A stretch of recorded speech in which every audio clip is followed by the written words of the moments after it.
velkomin að Rauðaborðinu á þriðjudagskvöldi á aðventu. Það margt í boði hérna í kvöld eins og alltaf. Hérna aftast í þættinum að þá fær Björn Þorláks góðan gest. Einar Már Guðmundsson, rithöfundur, kemur í heimsókn. Hann svona einn af þeim sem að berast á fjörur okkar út af jólabókaflóðinu og alltaf gaman að tala við Einar Má. Hann með nýja bók, þar sem hann að fjalla sjálfa sig. Ég veit ekki hvort hann kallar þetta skáldsögu eða skáldævisögu. Hann að fjalla þegar hann var ungu maður á leið til Kaupmannahafnar. Ég held að hluti af bókinni gerist meira í Færeyjum, þar sem hann og Einar Kárason voru, eins og frægt að vinna í fiski. Áður en að þeir urðu þau stórskáld sem seinna urðu. Björn Þorláks talar við Einar Má Guðmundsson hérna í lok þáttarins. Áður en að því kemur, þá kemur Valur Ingimundarson til mín. Hann prófessor í sagnfræði og sérfræðingur í öryggismálum, sérstaklega Evrópu og Íslands. Ég ætla að tala við hann þjóðaröryggisstefnu Bandaríkjanna sem var lætt út hérna stuttu fyrir síðustu helgi og við svolítið verið að fjalla hér við Rauðaborðið, kannski vegna þess að aðrir fjölmiðlar á Íslandi hafa kannski ekki gert ýkja mikið að því. Það eru margir fletir á þessu og þannig eru mörg tíðindi, bæði þau sem kannski voru fyrirséð og við ættum kannski ekki að láta okkur koma á óvart sem eru svona fyrirsjáanleg stefna í svona öryggisáherslum Bandaríkjanna út af breyttum heimi.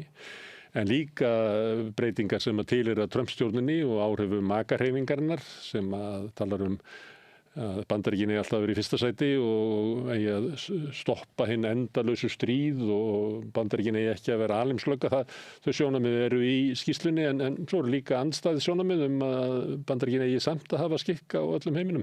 Ég ætla að ræða skýrsluna við Val og hann kemur örugglega með sín sjónarhorn og önnur sjónarhorn heldur en að fyrri viðmælendur mínir þetta mál. Björn ætlar að fá heimsókn frá Lindu Dröfn Gunnarsdóttur sem framkvæmdastýra Kvennaathvarfsins. Það sem þau ætla að tala það hvort að svona aukin útlendingaandúð sem allavega mjög áberandi í svona almennri umræðu í samfélaginu og ég efast ekki það að innflytjendur og fólk af erlendum uppruna, þannig ekki fólk sem kannski aðeins öðruvísi á litin heldur en fólk sem ættað úr Húnavatnssýslunni, að það finni fyrir því, að það sé annar tónn í samfélaginu. Björn ætlar að spyrja Lindu út í þetta, hvort að þess megi merkja í starfi Kvennaathvarfsins. Áður en að því kemur að þá fær Björn Steingrímur Sigfússon í heimsókn. Ég ætla að byrja að ræða svona út frá samgönguáætlun sem aldeilis sprakk í andlitið á ríkisstjórninni. Ég held að ríkisstjórninni hafi haldið að hún var að fara að kynna þarna góð tíðindi sem almennt eru vel tekið allt land en það voru lítið góðar viðtökur en mikið mjög slæmar viðtökur sem að ríkisstjórninni eru í stökustu vandræðum með núna. En það sem að Steingrímur man margt og sá margt á sínum langa pólitíska ferli, fáir sittir lengur á Alþingi heldur en Steingrímur Jóns, þá býst ekki við öðru heldur en að samtala þeirra Björns fari út víðan völl í pólitíkinni, sem svolítið spennandi. Ég veit ekki hvort þessi allt saman stór mál sem á dagskrá þingsins og sem veldur uppþoti á þinginu, það ekki alltaf stærstu málin, en það að koma að jólum og það þarf að ganga frá mörgum málum áður en að þingmenn fara í jólafrí og þá hitinn oft mikill í íslenskri pólitík. Þetta prógrami sem við bjóðum upp á í kvöld. Hérna, við ætlum að skjóta einn smá auglýsingum en áður en kemur að því þá ætla ég bara minningur á að það sá hópur áhorfenda og áheyrenda sem hafa gerst áskrifendur sem að halda samstöðunni gangandi. Allt sem við sjáum hér og heyrið í boði þessa fólks. Ef þú vilt slást í þann hóp velunar samstöðarinnar, þá getur þú farið inn á samstöðum.is, þann hnappur sem ástendur áskrift. Það getur skráðið fyrir grunnáskriftinni sem 2.750 krónur sem mér að sé hlægilegt verð fyrir allt það efni sem við búum hérna til. Þú mátt borga mér þú vilt og því sem kjósi getur átt áskriftin að renna sem félagsgjöldin í alþjóðfélagið, en það mynd alþjóðfélagið sem á og rekur samstöðuna. Við ætlum að skjóta inn hérna örstutum auglýsingum og svo kemur Steingrímur J. Sigfússon og spjallar við Björn Þorláks. Öflugur og ódýr auglýsingamiðill 40.000 manns sjá eða heyra þætti samstöðvarinnar í hverri viku. Ef þú vilt auglýsa, sendu póst á samstöðin@samstöðin.is.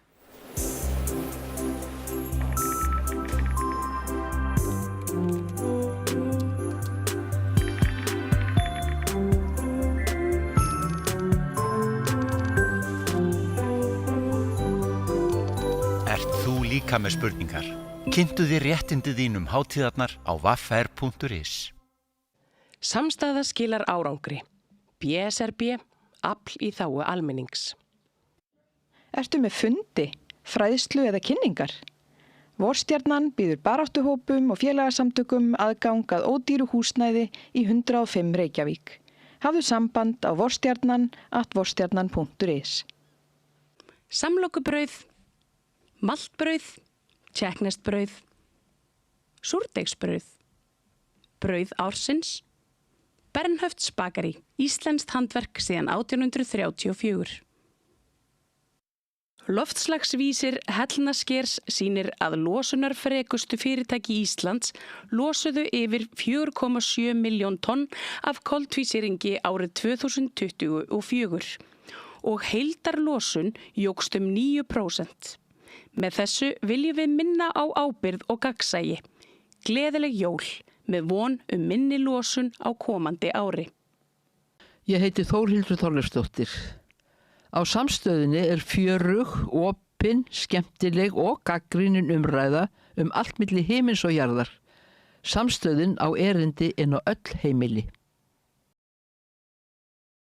Gerist áskrifendur á Samstöðinni og taki þátt í að byggja upp öfluga og róttæka samfélagsumræðu.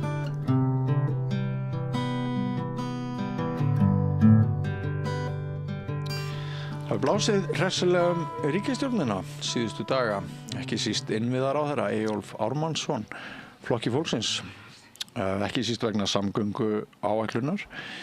Íbúar á Austurlandi eru í mikilli sorg eins og þið hlustendur og áhorfendur Samstöðarinnar funduð fyrir þegar ég var með sveitarstjórnarmann sem hreinlega brast í grát hér, bara í viðtali við okkur, við Rauðaborðið, og það var svona þá sem að maður fann alvöru málsins út frá sjónarhóli Austfirðinga, svona setti eitthvað nýtt inn í þetta mál.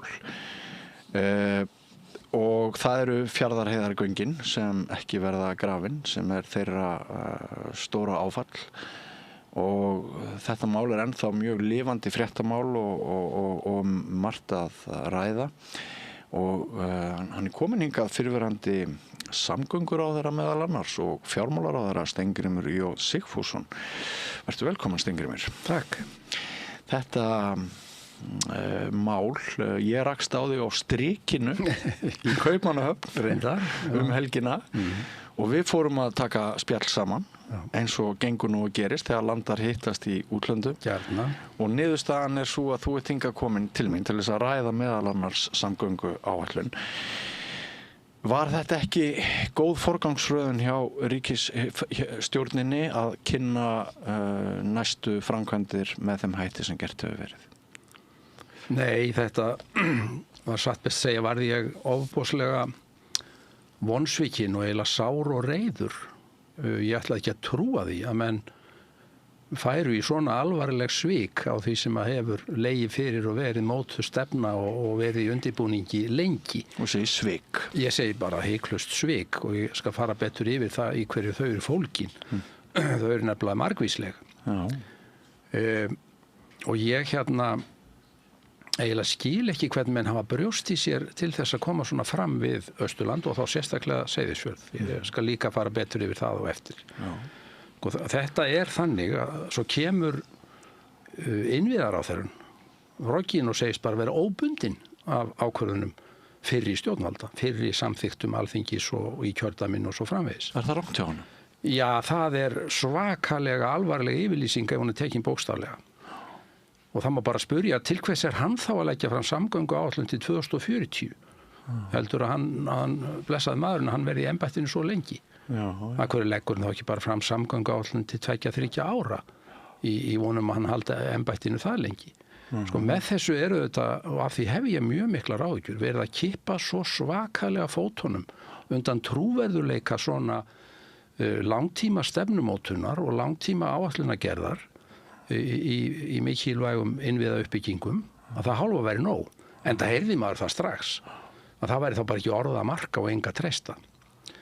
Þetta mál liggur þannig að strax 2009-13, líklega 2011-12, þá tökum við til dæmis þingmenn Norðausturkjördæmis þetta fyrir í okkar hópi. Við heimsækjum Seyðisfjörð og við setjum okkur vel inn í málin og verðum öll sammála að styðja óskir Seyðfirðinga Fjarðarheiðargöng. Skömmu síðar, formlega líklega 2013, þá ná sveitafélögin á öllu Austurlandi, samtök sveitafélag á Austurlandi SSA, einnig saman þetta. Og það var ekkit auðvelt því að það voru margir sem gátu hugsað sér annað. En þeir gerðu það, náðu samstöðu í fjórðungnum að fylgja sér allir á bak við þetta. Af hverju voru Fjarðarheiðargöng svona mikilvæg? Þau eru náttúrulega sérstaklega fyrir Seyðisfjörð að rjúfa einangrun Seyðisfjarðar sem býr við algerlega óboðlegar samgöngur. Einn hættulegast og erfiðasta fjallveg sem yfirleitt notaður á Íslandi í dag fyrir 620 metra hæð yfir sjó og alveg gífurlega erfiður viðuregnar. Og það ekki bara þeir dagar sem alveg lokað, heldur heiðin oft stórhættuleg og erfið og endalausi leiðangrar upp að bjarga þaðan fólki á veturna og hafa þeir þó frekar verið snjóléttir en hitt á undanförnu. Þannig að þetta ekki samgöngur sem duga lengur í nútímanum til að eitthvað byggðarlag geti blómstrað. Og þetta eini vegur Seyðfirðinga. Þannig að þeir eru lokaðir af þarna. Ólíkt Siglfirðingum. Já, ólíkt Siglingum og mörgum öðrum sem hafa kannski einhverja tengingar í tvær áttir eða meira. Ég nefni það til söguna vegna fljótaganga. Já, ég getum aðeins nefnt það því að þau væru hinn besta framkvæmd líka. Það ekki það. En þarna eftir að þetta liggur orðið fyrir og þá stefnan tekin á Fjarðarheiðargöng og hefst undirbúningur undir þau og síðan rannsóknir og hönnun og þetta allt saman tilbúið að kosta í þetta einhverjum 600 milljónum pluss. Fyrir utan þá vinnu sem að sveitafélagið og samtök sveitafélaga hafa lagt í þetta. Og svikin eru þá fyrst og fremst fólgin í því, í fyrsta lagi að á þessum tíma er svo ákveðið að Dýrafjarðargöng verði næst. Þá fá Austfirðingar lofur fyrir því að eftir Dýrafjarðargöng verði næstu göng hjá þeim. Og þetta hefur nú verið gert áður þegar að landshlutar að keppa að fá sína framkvæmdir. Til dæmis 1990 þegar ákveðið að flýta gerð Vestfjarðargangna og þá var ég nú samgöngur á þeirra reyndar. Austfirðingar voru það með miklar væntingar göng í sínu landshluta en þeir sættust á þetta gegn loforði að næstu göng þar á eftir yrðu hjá þeim. Og við það var staðið. Þá komu Fáskrúðsfjarðargöng og reyndar göng undir Almannaskarði í bónus en þannig var þetta gert. Og ef við förum yfir þessa sögu jarðgangna á Íslandi sem að vísu hefur verið of slitrótt og gengið of hægt, þá hefur þetta vilt verið þannig að þetta hefur skipst á í landslutunum. Ólafsfjarðargöngin koma 91 og síðan Vestfjarðargöngin í framhaldinu. Tvenn göng eru utan við þetta því að þau borga sér sjálf, þar að segja Hvalfjarðargöng og Vaðlaheiðargöng. Svo koma Bolungarvíkurgöng, Héðinsfjarðargöng, Dýrafjarðargöng og það svo augljóst að með þessa sögu alveg komin röðin að Austfjörðum. Að vísu kemur Norðfjörður þarna inn og það ákveðið 2012 að fara í þau göng. En þetta hefur færst á milli landslutana og yfirleitt hafa menn ekki fengið með ein göng í einu sínum landsluta. Þá röðin komin í einhverjum öðrum. Þetta hefur hjálpað til við að skapa eitthvað lágmarksfrið þetta. Ef menn geta treyst því að við þetta verði staðið. Þannig að þetta byggir á trausti. Og þá bíða menn, láta menn sig hafa það að bíða en í góðri trú og það alveg óboðslegt skemmdarverk á allri áætlunargerð og stefnumótun af þessu tagi ef ekki staðið við svona hluti. Þannig að þetta eru svíkingagvart. Þessu af Austfirðingum var lofað að röðin kæma þeim á eftir Dýrafjarðargöngum. Þetta eru svíkauta við fjórðunginn og þá vinnu sem menn hafa lagt í þetta þar og að ná saman að stilla sér á bak við Fjarðarheiðargöngin. Þó ýmsar aðrar hugmyndir hafi verið í lofti, eins og ég segi, og þetta eru líka svík við þessa aðferðafræði og stór skaðlegt gagnvart henni. Já, og ítir undir það eins og þú segir að nýr meiri hlutar bara láti sig engu varða þá vinnu sem... Sko það er auðvitað mismunandi hvað á hlut, en þegar þú ert að tala stórar og miklar innviðafjárfestingar sem tekur langan tíma að undirbúa og langan tíma að byggja og aðrir bíða á meðan, þá er þetta ennþá mikilvægt að slík áætlunargerð sé í alvöru og það þarf mjög sterk og mikil rök eða einhverjar gjörbreyttar forsendur ef menn ætla að hlaupa burt frá því. Og síðan þetta þannig að þetta ekki bara reikningsdæmi og ég blæs á þetta tal að Fjarðarheiðargöng sé ekki fjárhagslega verjandi. Þetta fráleitur málflutningur. Þau eru það svo sannanlega vegna þess að þetta ekki bara Excel-skjal og reikningsdæmi í núinu. Þetta fjárfesting til framtíðar í vaxtar og þróunar möguleikum viðkomandi byggðar og viðkomandi svæðis. Hvað heldur að væri gerðmörg göng í Færeyjum ef menn væri með þennan reikningsstokks hugsunarhátt? Nákvæmlega. Ekki Suðureyjagöng, en þau verða gerð, ég lofaði því. Já. Af hverju? Vegna þess að eftir að Færeyingar eru búin að tengja allar norðureyjarnar saman og allt norðursvæðið og Sandinn líka núna, þá væri bara verið að dæma Suðureyjar úr leik ef þeir fengi ekki samskonar úrlausn. Og þess vegna munu Færeyingar gera Suðureyjargöng. Berja sig í gegnum að ná samstöðum það. Svo eru skammtíma þættir. Það hefur vægast sagt ekki blásið byrlega í atvinnulífinu þarna fyrir austan núna upp á síðkastið og maður skildi kannski ætla að það væri svona viðbótar pólitísk rök. Að sjálfsögðu. Það verður auðvitað að horfa til þess og það kemur inn á þetta sko að fjárfesti í framtíðinu og að Seyðisfjörður sjá einhverja framtíð teiknast fyrir sér. Þarna hafa riðið við mikil áföll, skriðu föllin miklu þarna rétt 19 eða 20, svakalegt legur atburður og ótrúlegt að koma á staðinn. Mikil mildi að ekki var manntjón, eiginlega næstum því óskiljanlegt þegar maður kom þarna og sá hver ósköpin höfðu gengið á. Síðan það þannig að fyrir hvað 1,5 árið svo tilkynni Síldarvinnslan að hún myndi loka fiskvinnslunni og gerði það. Svo kom yfirlýsing að togarinn og gullveri yrði lægt og áhöfninni sagt upp og bara einhverju vikum áður en þessi tillaga samgönguáætlun lögð fram, þá kemur síðasta höggið að bræðslunni verði lokað og þar með Síldarvinnslan að skella endanlega í lás á Seyðisfirði. Þetta eru 70, 80, 90 störf. Þannig að staðurinn hefur fengið á sig hvert áfallið á fætur öðru og ég hef gríðarlegar áhyggjur af framhaldinu ef þessu verður ekki breytt. Heldur að sé ennþá opið að það sé hægt að vinda ofan að þessu? Já, ég bara skora á menn að setjast yfir það og menn væru menn að meiri að viðurkenna þetta bara sem mistök og setja þetta aftur í farveg. Vegna þess að annars þurfa menn líka að svara fyrir það hvað gerist í framhaldinu. Og það kannski viðkvæmt að nefna það, en ég hef auðvitað líka áhyggjur af ferjunni, af komum Norrænu.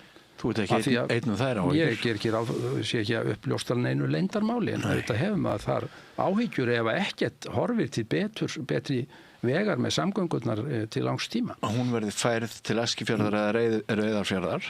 Já, það náttúrulega bara í höndur rekstraraðilans og hann hefur sýnt Seyðisfirði mikla tryggð og það eru rótgróin og sterk tengsl þarna milli, enda áttu foringjar á Seyðisfirði mikið þátt í því að koma á þessu samstarfi við Smyrilæn og þeir eru nú endstaðar, Jónas Hallgrímsson og Þorvaldur og fleiri, en hérna þetta eitt af það sem maður geti haft áhyggjur af og fyrir staðinn sem þá orðin ennþá háðari því að komast til og frá vinnu til dæmis eftir því sem að atvinnulífið hefur vext á Seyðisfirði.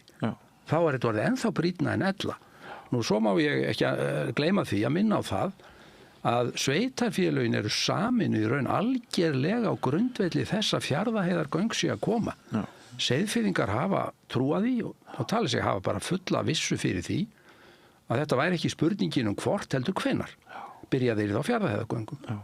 Og í því ljósi og í krafti þess þá sameina menn sveitarfélögin og bæði Seyðisfjörður og Djúpivogur sameinast héraðinu í trausti þess að Fjarðarheiðargöng komi og það verið byggður upp vegur yfir Öxi. En nú á í raun og veru að svíkja þetta hvoru tveggja ef ég skil þessa samgönguáætlun rétt. Það er að segja senka líka Öxi langt inn í framtíðina. Og þetta svo ofboðsleg framkoma. Þetta ekkert annað en svik. Og ég skil ekki hvernig menn bara hafa brjóst í sér til að koma svona fram. En hvað heldur að verði pólitískt Eyjólf Ármannsson ef hann viðurkennir mistök og dregur þetta tilbaka og færir Austfirðingum aftur þessi göng sem að þú hefur núna rætt að séu þeim fjöregg í raun. Hvað verður ráðherra? Þú hefur mikla ráðherra reynslu sjálfur aftur í tíman. Já. Er það raunhæft að ætlast til þess að færi betur fyrir honum að viðurkenna mistökin eða væri það algjör bara nagli í líkkistuna? Nei. Hann er því maður að meiri. Og í raun og veru held ég að því að þetta er svo stórt mál væri lang eðlilegast og hann þyrfti í raun ekkert að gera annað en það og ríkisstjórnin að segja jú, ok, þetta var nú orðin tillaga hjá okkur en við erum tilbúin til að hún sæti endurskoðun og Alþingi getur þá gert það og í raun er það miklu betra að þingið sjálft taki þá bara málið til sín ef að þess þarf tiltölulega opið og fari rækilega yfir þetta aftur og taki alla þessa þætti með í reikningin sem ég hef verið að nefna og muni eftir því að þetta er ekki bara dægurmál og eitthvað sem að skiptir máli núna. Þetta er stórt framtíðarmál. Fjárfesting í framtíðinni, í betri vaxtar og þróunar möguleikum viðkomandi byggðar og svæðisins alls. Og ég hef stutt Fjarðarheiðargöng alveg af heilum hug, setti mig vel inn í þetta og þekki sögu jarðgangagerðar á Íslandi vel og byggðapólitík, sannfærðist að það væri rétt áhersla fyrir allan fjórðunginn vegna þess að komi Fjarðarheiðargöng þá er erfiðasti og dýrasti hjallinn að baki og hitt mun ekki standa í mönnum í framhaldinu hvort sem það verður í beinu framhaldi eða með einhverjum hlýjum að klára þá tenginguna frá Seyðisfirði Mjóafjörð á Norðfjörð þá er komin lang besta niðurstaðan fyrir Austurlandi heild þannig að ef menn hugsa stórt og hafa mikinn metnað þá stilla menn sér á bakvið þetta svona og það gerði ég sem fyrsti þingmaður kjördæmisins og þingmaður þess allan tíman. Og hyggur það Siglfirðingar sem eru annarkvort að horfa á okkur núna eða hlusta heldur að þeir myndu sína þessum sjónarmiðum skilning. Þeir vita jú hvað það getur skipt miklu máli að fá jarðgöng sem Héðinsfjarðargöng sem breytti mjög miklu fyrir þá en heldur að þeir getur alveg beðið bara eitthvað sinn eða eru það rök í sjálfu sér að vegurinn almenninga sé svo hættulegur gengur fram 1 metra á ári held ég í sjó að það þurfi að gera eitthvað stórkostlegt þar sem fyrst. Já, það er mjög brýnt að bæta úr samgöngum til Fjallabyggðar og í raun og veru í báðar áttir en sérstaklega er það þá til vesturs. Bæði eru skriðurnar náttúrulega bara vegurinn á fullri ferð niður og strákagöngin eins og þau eru. Já. Og það er allt of oft sem að báðar leiðirnar eru ófærar eða hættulegar og það snjóflóða hættan þá innan við Ólafsfjarðarmúlagöngin sem er í hina áttina. Þannig að Fjallabyggð er sannarlega mikill þörf fyrir úrlausn og ekki dregi úr því. Ég hef enga trú á öðru en að menn myndu skilja það þar en það voru þeir ekki í væntingum neitt annað en þurfa að bíða eitthvað. Ef að þeir fengju loforð segjum bara Alþingi allt samþykti breytta útgáfu þessari samgönguáætlun þar sem Fjarðarheiðargöng færi bara stað og Fjallabyggð fengi loforð fyrir því að næst kæmi fljótagöng og þá er hægt að undirbúa þau í rólegheitum, þarf ekki bara að kasta til höndunum við það eins og nú virðist eiga að gera að bara töfra fram fullhönnuð jarðgöng í Hvelli sem mjög lauslegar búið að undirbúa fram að þessu og svo þarf þetta í fyllingu tímans líka ný jarðgöng frá Ólafsfirði inn undir Dalvík. Það er gríðarlega stórt mál fyrir það svæði og allt mið Norðurland auðvitað. Þá er örugg vetrarleið nánast á láglendi komin eða á sem fer miklu lægra heldur en núverandi tengingum Öxnadalsheiði. En það er líka stórt mál sem og auðvitað ýmsar framkvæmdir á Vestfjörðum. Ég er alveg sammála því mati að göng frá Ísafirði til Súðavíkur séu þar sennilega alveg óumdeilanlega fyrst Er það réttmætt spurning að velta því upp hvort þar sem innviðaráðherra í Norðvesturkjördæmi fer fram þar er réttmætt að velta því fyrir sér hvort þetta sé eitthvað pot? Þessi umræð kemur auðvitað alltaf upp og ég þekki hana nú ákaflega vel, til dæmis í tengslu við Vaðlaheiðargöngin. En ég læt aðrum að dæma það, sko. Jú, þetta myndi tengjast yfir í hans kjördæmi. En nei, við skulum nú ætla að hann sé þarna bara að horfa á stöðuna þá í Fjallabyggð og hafi talið það brýnna að fara þar fram heldur en standa við loforðin fyrir austan. Þá það. En mér finnst nú alltaf mest gaman þegar að samgönguráðherrar berjast með kjafti og klóm fyrir framkvæmdum í öðrum kjördæmum en sínum eigin. Það gerði ég 1990 þegar ég kom því í gegnum ríkisstjórn eftir talsverðan barning að flýta framkvæmd Vestfjarðagangna. Þau voru ekki beinlínis í Norðurlandi eystra. Og sumum fannst það skrítið, sko. En ég var bara algjörlega sannfærður að það var gríðarlega brýnt fyrir Vestfirðina sem áttu þá þegar í vörn og hafa lengi gert í byggðarlegu tilliti að fá alvöru samgöngur þarna á milli og heldur betur hefur það nú skilað sér. Hvalfjarðargöng.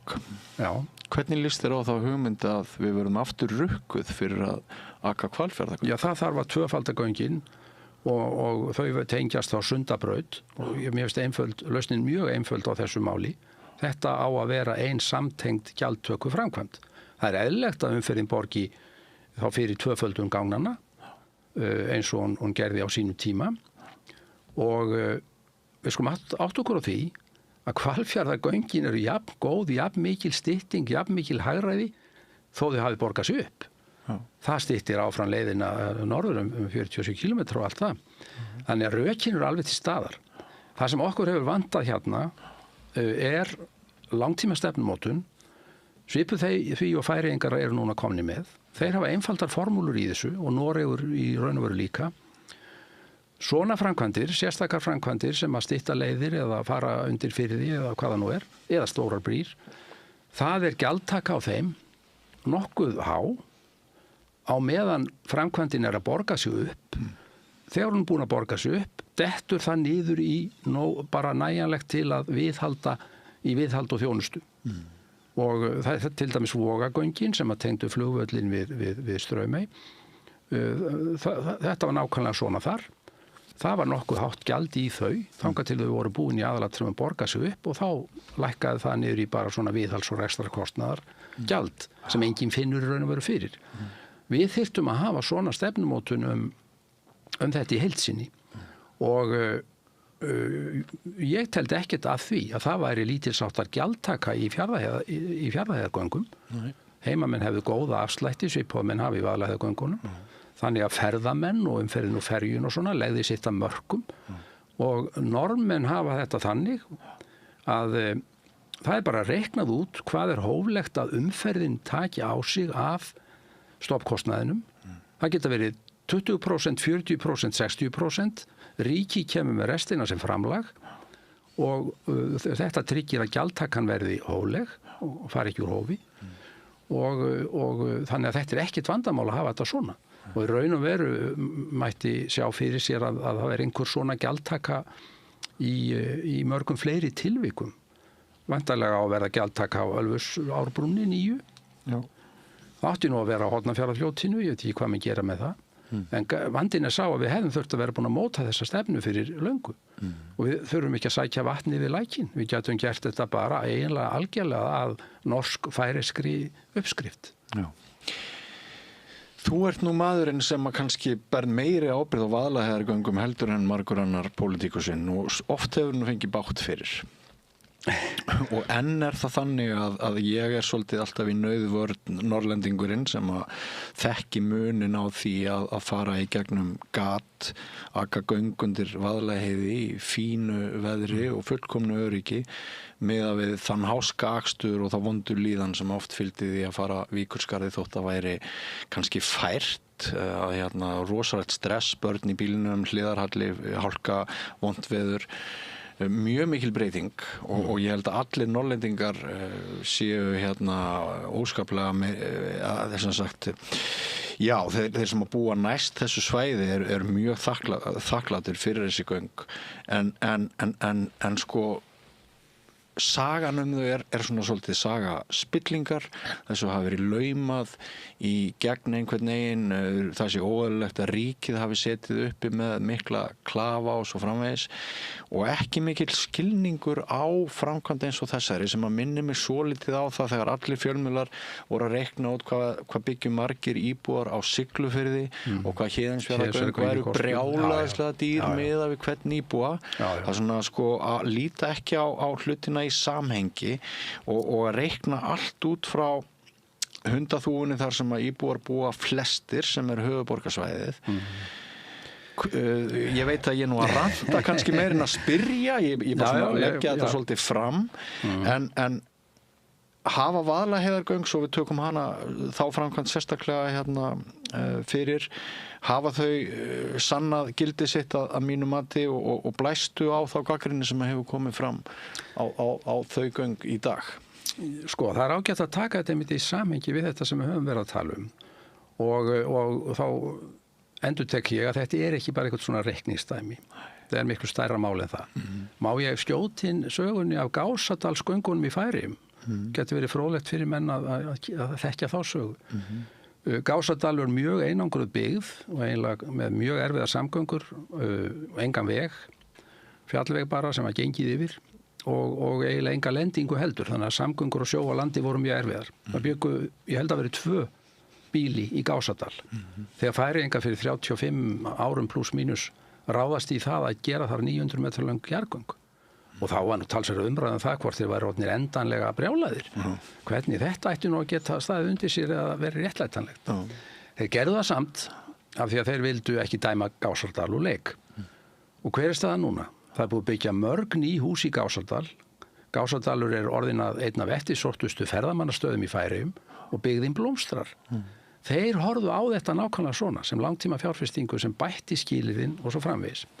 Varandi Vaðlaheiðargöng, þá var ég nú sem betur fer reyndur í svipum efnum því að ég var líka ráðherra sem flutti frumvarpið um Hvalfjarðargöng og skrifaði undir samningana við Spöl og það er svo merkilegt með það, Björn, að ég lét fletta upp á því þegar að Vaðlaheiðargangna lotan stóð yfir að það var nokkurn veginn alveg sama andstæða við Hvalfjarðargöng og var þessum áratugum síðar við Vaðlaheiðargöng.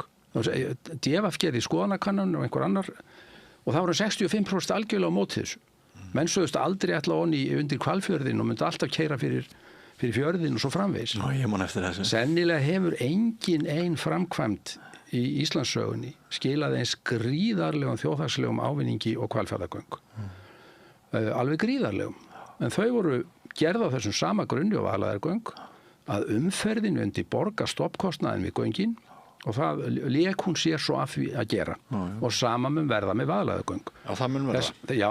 Þess vegna átti ég alltaf erfitt með að skilja af hverju það var að ræna menn svefni hér fyrir sunnan að umferðin fyrir norðan fengi göng sem hún borgaði sjálf.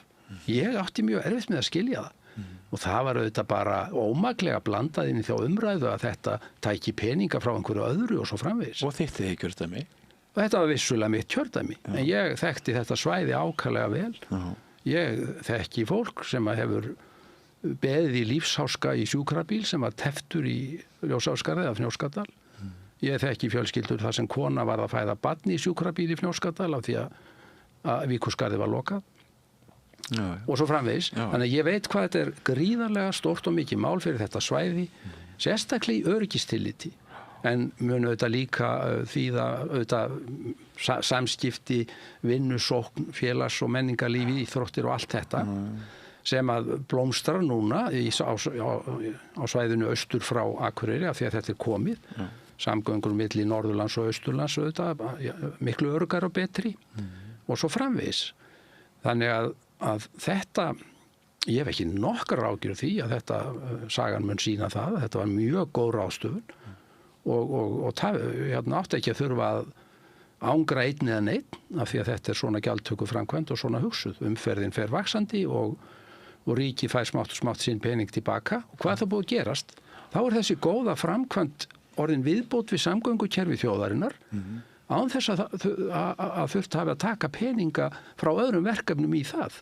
Af því að viðkomandi umferð hefur bara lagt þetta að mörkum og notið auðvitað leið og svæðið allt þessar góðu framkvæmdar.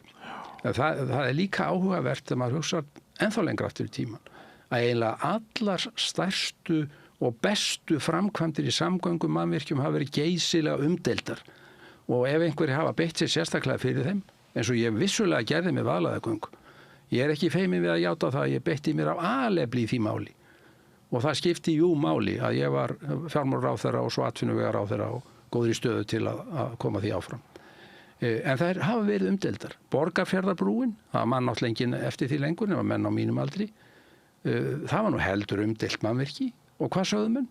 Það væri kjördæma poti í Halldóri. Sigurðssyni. Já. Borgarfjarðarbrúin er eitt af lykil mannverkjum íslenska samgöngukerfisins. Óseyrarbrúin, Vestfjarðargöngin, alltaf verið svona deilur og læti. Héðinsfjarðargöngin og það eru oftast menn einhversta langt í burtu sem hafa þessu ægilega sterkar skoðanir. Og þess að þekki ekki aðstæðurnar sem við að glíma, hafa ekki skilninga á því hversu gríðarlega mikilvægt þetta er. Og þú kemst nú eiginlega ekki fjær höfuðborgarsvæðinu en til Seyðisfjarðar, sko. Nei, þú ert komin nokkurn veginn slangt og hægt að keyra. Það er svona norðausturhornið og norðanverðir Austfirðirnir sem að liggja lengst frá vaxtarsvæðinu hér við Faxaflóan. Og við þurfum líka að hugsa svolítið bara stóra landakortið okkar. Að þetta sporrisist ekki allt saman ennþá svakalegar en orðið er. Að það séu vaxtarmöguleikar og þróunarskilyrði. Þú ert að tala um byggðastefnu? Ég er að tala um byggðastefnu, af því að hún skiptir áfram miklu máli. Austfirðingafjórðungur hefur verið í talsverið vörn, það var þar tímabundin kippur eðlilega eftir stórframkvæmdirnar og þeir njóta góðs að því að eiga nokkur sterk og mjög öflug sjávarútvegsfyrirtæki. En það hefur verið lítil fólksfjölgun og maður hefði alveg þegið að sjá meiri kraft þar. Og það vissulega háir þessum fjórðungi dálítið hvaðan er langt í burtu. Og ef eitthvað þá ætti að snúa dæminu við og hugsa, við þurfum að leggja meira úr sameiginlegum sjóðum í stuðning við atvinnulíf, menningu og listir og íþróttir og ferðakostnað og annað. Af því að Austfirðir svo langt frá. Það ætti að vera þannig í raun og veru. Má ég svo minna á að þeir leggja til einhver 22-23% af vöru útflutningstekjum þjóðarinnar. Austfjarðarfjórðungur er gríðarlega mikilvægur í þjóðhagslegu skyni, en þeir fá lítið tilbaka. Þeir draga stuttast stráið þegar skoðað er hver framlög ríkisins eru til menningarmála og margra fleiri hluta. Þetta látum við duga þennan kafla, en ég ætla að spyrja út í fleira. Við erum hér að verða vitni að nýrri stefnu Bandaríkjanna sem varðar þeirra þjóðaröryggi segja þeir, en varðar nú kannski heiminn allan og Evrópa það er svona menn takast á hlutverk Evrópu og framsýn, það tekst á það líka hvort Íslendingar eigi að vera gildandi á meðal annarra þjóða og hér erum við að fara að opna veskinn og greiða meira til hernaðarmála eða varnar- og öryggismála. Menn fagna 10 milljarða fjárfestingu við Helguvík eins og það sé bara frábært en það eru ýmsar hliðar á þessum málum öllum. Hvernig finnst þér við vera að búa okkur undir breytta heimsmynd við Íslendingar þessa dagana? Já, það er náttúrulega hægara sagt en gert kannski að átta sig á óreiðunni og þessari ískyggilegu þróun sem er í gangi. Bæði hvað varðar auðvitað þessar hræðilegu atburði í austanverðri Evrópu, innrás Rússa í Úkraínu. Afsakaðu, ég skildi gleyma nefna það. Já, það er bara þarna og sem er náttúrulega búin að vera fyrir framann augun á okkur lengi eftir að þeir fóru þarna 2014 og tóku Krím og settu sína menn inn í Donbass-svæðið og svona fóru að undirbyggja það. Til endurkosning Trump, svona dæmalus atburður í heimssögunni, verði ég að segja. Seint hefði maður trúa því að í fyrsta lagi hann nú yfirleitt kosinn þarna á sínum tíma en hann endurkosinn. Það finnst mér eiginlega svo ævintýrlegt með allt það sem maðurinn er með á bakkinu og hvernig hann er og hefða sér. En hann hefur heldur betur tekið til hendinni á þessu áritapa sem hann er búin að vera þarna, er það ekki? Og núna síðast kemur þessi nýja þjóðaröryggis stefna eða eitthvað skjal upp á 23 blaðsíður, hvað nú er. Og að því varst að nefna við verið í Danmörku þá var ég að hlusta á fréttaskýringar þátt í danska sjónvarpinu sem var ansi góður og þeir voru að reyna botni í þessu skjali og það var fleiri verið að gera. En þeir gerðu annan áhugaverðan hlut. Þeir spiluðu kafla úr ræðum bæði Obama og Bidens þar sem þeir fjölluðu svona svipaða hluti hlutverk Bandaríkjanna og tengsl Bandaríkjanna við Evrópu og stöðu þeir í heiminum og það var svo sláandi að sjá þann mun. Obama náttúrulega mjög ötull talsmaður mannréttinda, lýðræðis, jafnréttis og góðrar samvinnu vestrænna lýðræðisríkja eða svipað þenkjandi ríkja hvar í heiminum sem og Biden var á sömu nótum einmitt í tengslum við innrás Rússa í Úkraínu og þeir myndu standa með bandamönnum sínum í Evrópu. Svo kemur Trump með þetta sem að auðvitað bara flest bendir til að hann og kannski sérstaklega öfl í kringum hann og bakvið hann ætli bara að svíkja Úkraínu, afskrifa þá og gera samninga við Rússa sem auðvitað alveg með ólíkindum. En þessi stefna, þetta náttúrulega pólitísk yfirlýsing meira en kannski einhver stefnumótun með rökstuðningi og svoleiðis. Þetta ótrúlegt það sem maður hefur séð af þessu. Og Bandaríkin í raun og veru að gefa skít í Evrópu og meira en það bara spá henni, spá Evrópu bara tálgið í tortímingu. Já, bara stuttið geri Evrópu að ófinni. Siðferðislegu niðurbroti og ég veit ekki hvað og hvaða því að þar eru önnur gildi í heiðri höfð en hjá þeim. Og hvaða gildi eru það nú? Það er þau gildi sem að þið hjá vinstri grænum unnuð hörðum höndum að... Já, lýðræði, mannréttindi, virðing fyrir alþjóðalögum og rétti, umhverfisvernd. Þessi Trump öll að henda á haugana. Þannig að það er svakalegt að sjá það. Og ég held að lítilandi eins og Ísland verður að taka þetta alvarlega og skoða sína stöðu. Það kallar þetta á gjörbreytta utanríkisstefnu okkar? Það veit ég ekki, sko. Ég náttúrulega... Ég ekki hrifinn að fara að ausa auknum fjármunum í vígbúnað, einhvern vígbúnað. Ég vil efla almannavarnir og það sem að raunverulega varðar öryggi okkar mestu. En ertu ekki hissaði hvað lítið úrtöluraddir innan Alþingis? Jú, það náttúrulega vegna þess að Alþingi samansett eins og það er ekkert aðhald frá vinstri eða frá umhverfisverndarhlíðinni. Það er stór skaðlegt en verður nú vonandi bara eitt kjörtímabil.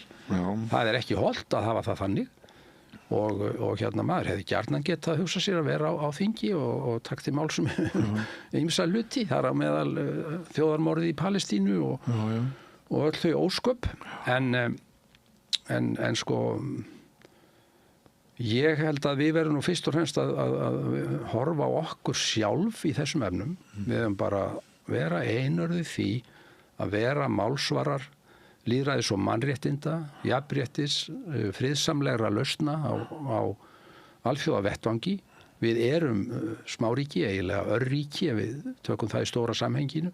Við munum aldrei byggja upp neitt hernaðarmátt eða eitthvað slíkan viðbúna hér að það skipti nokkru máli. Og ég nú ekki að segja hvað ég maður gera eins og Glistrup gamliði lagði held ég til fyrir Dani einu sinni.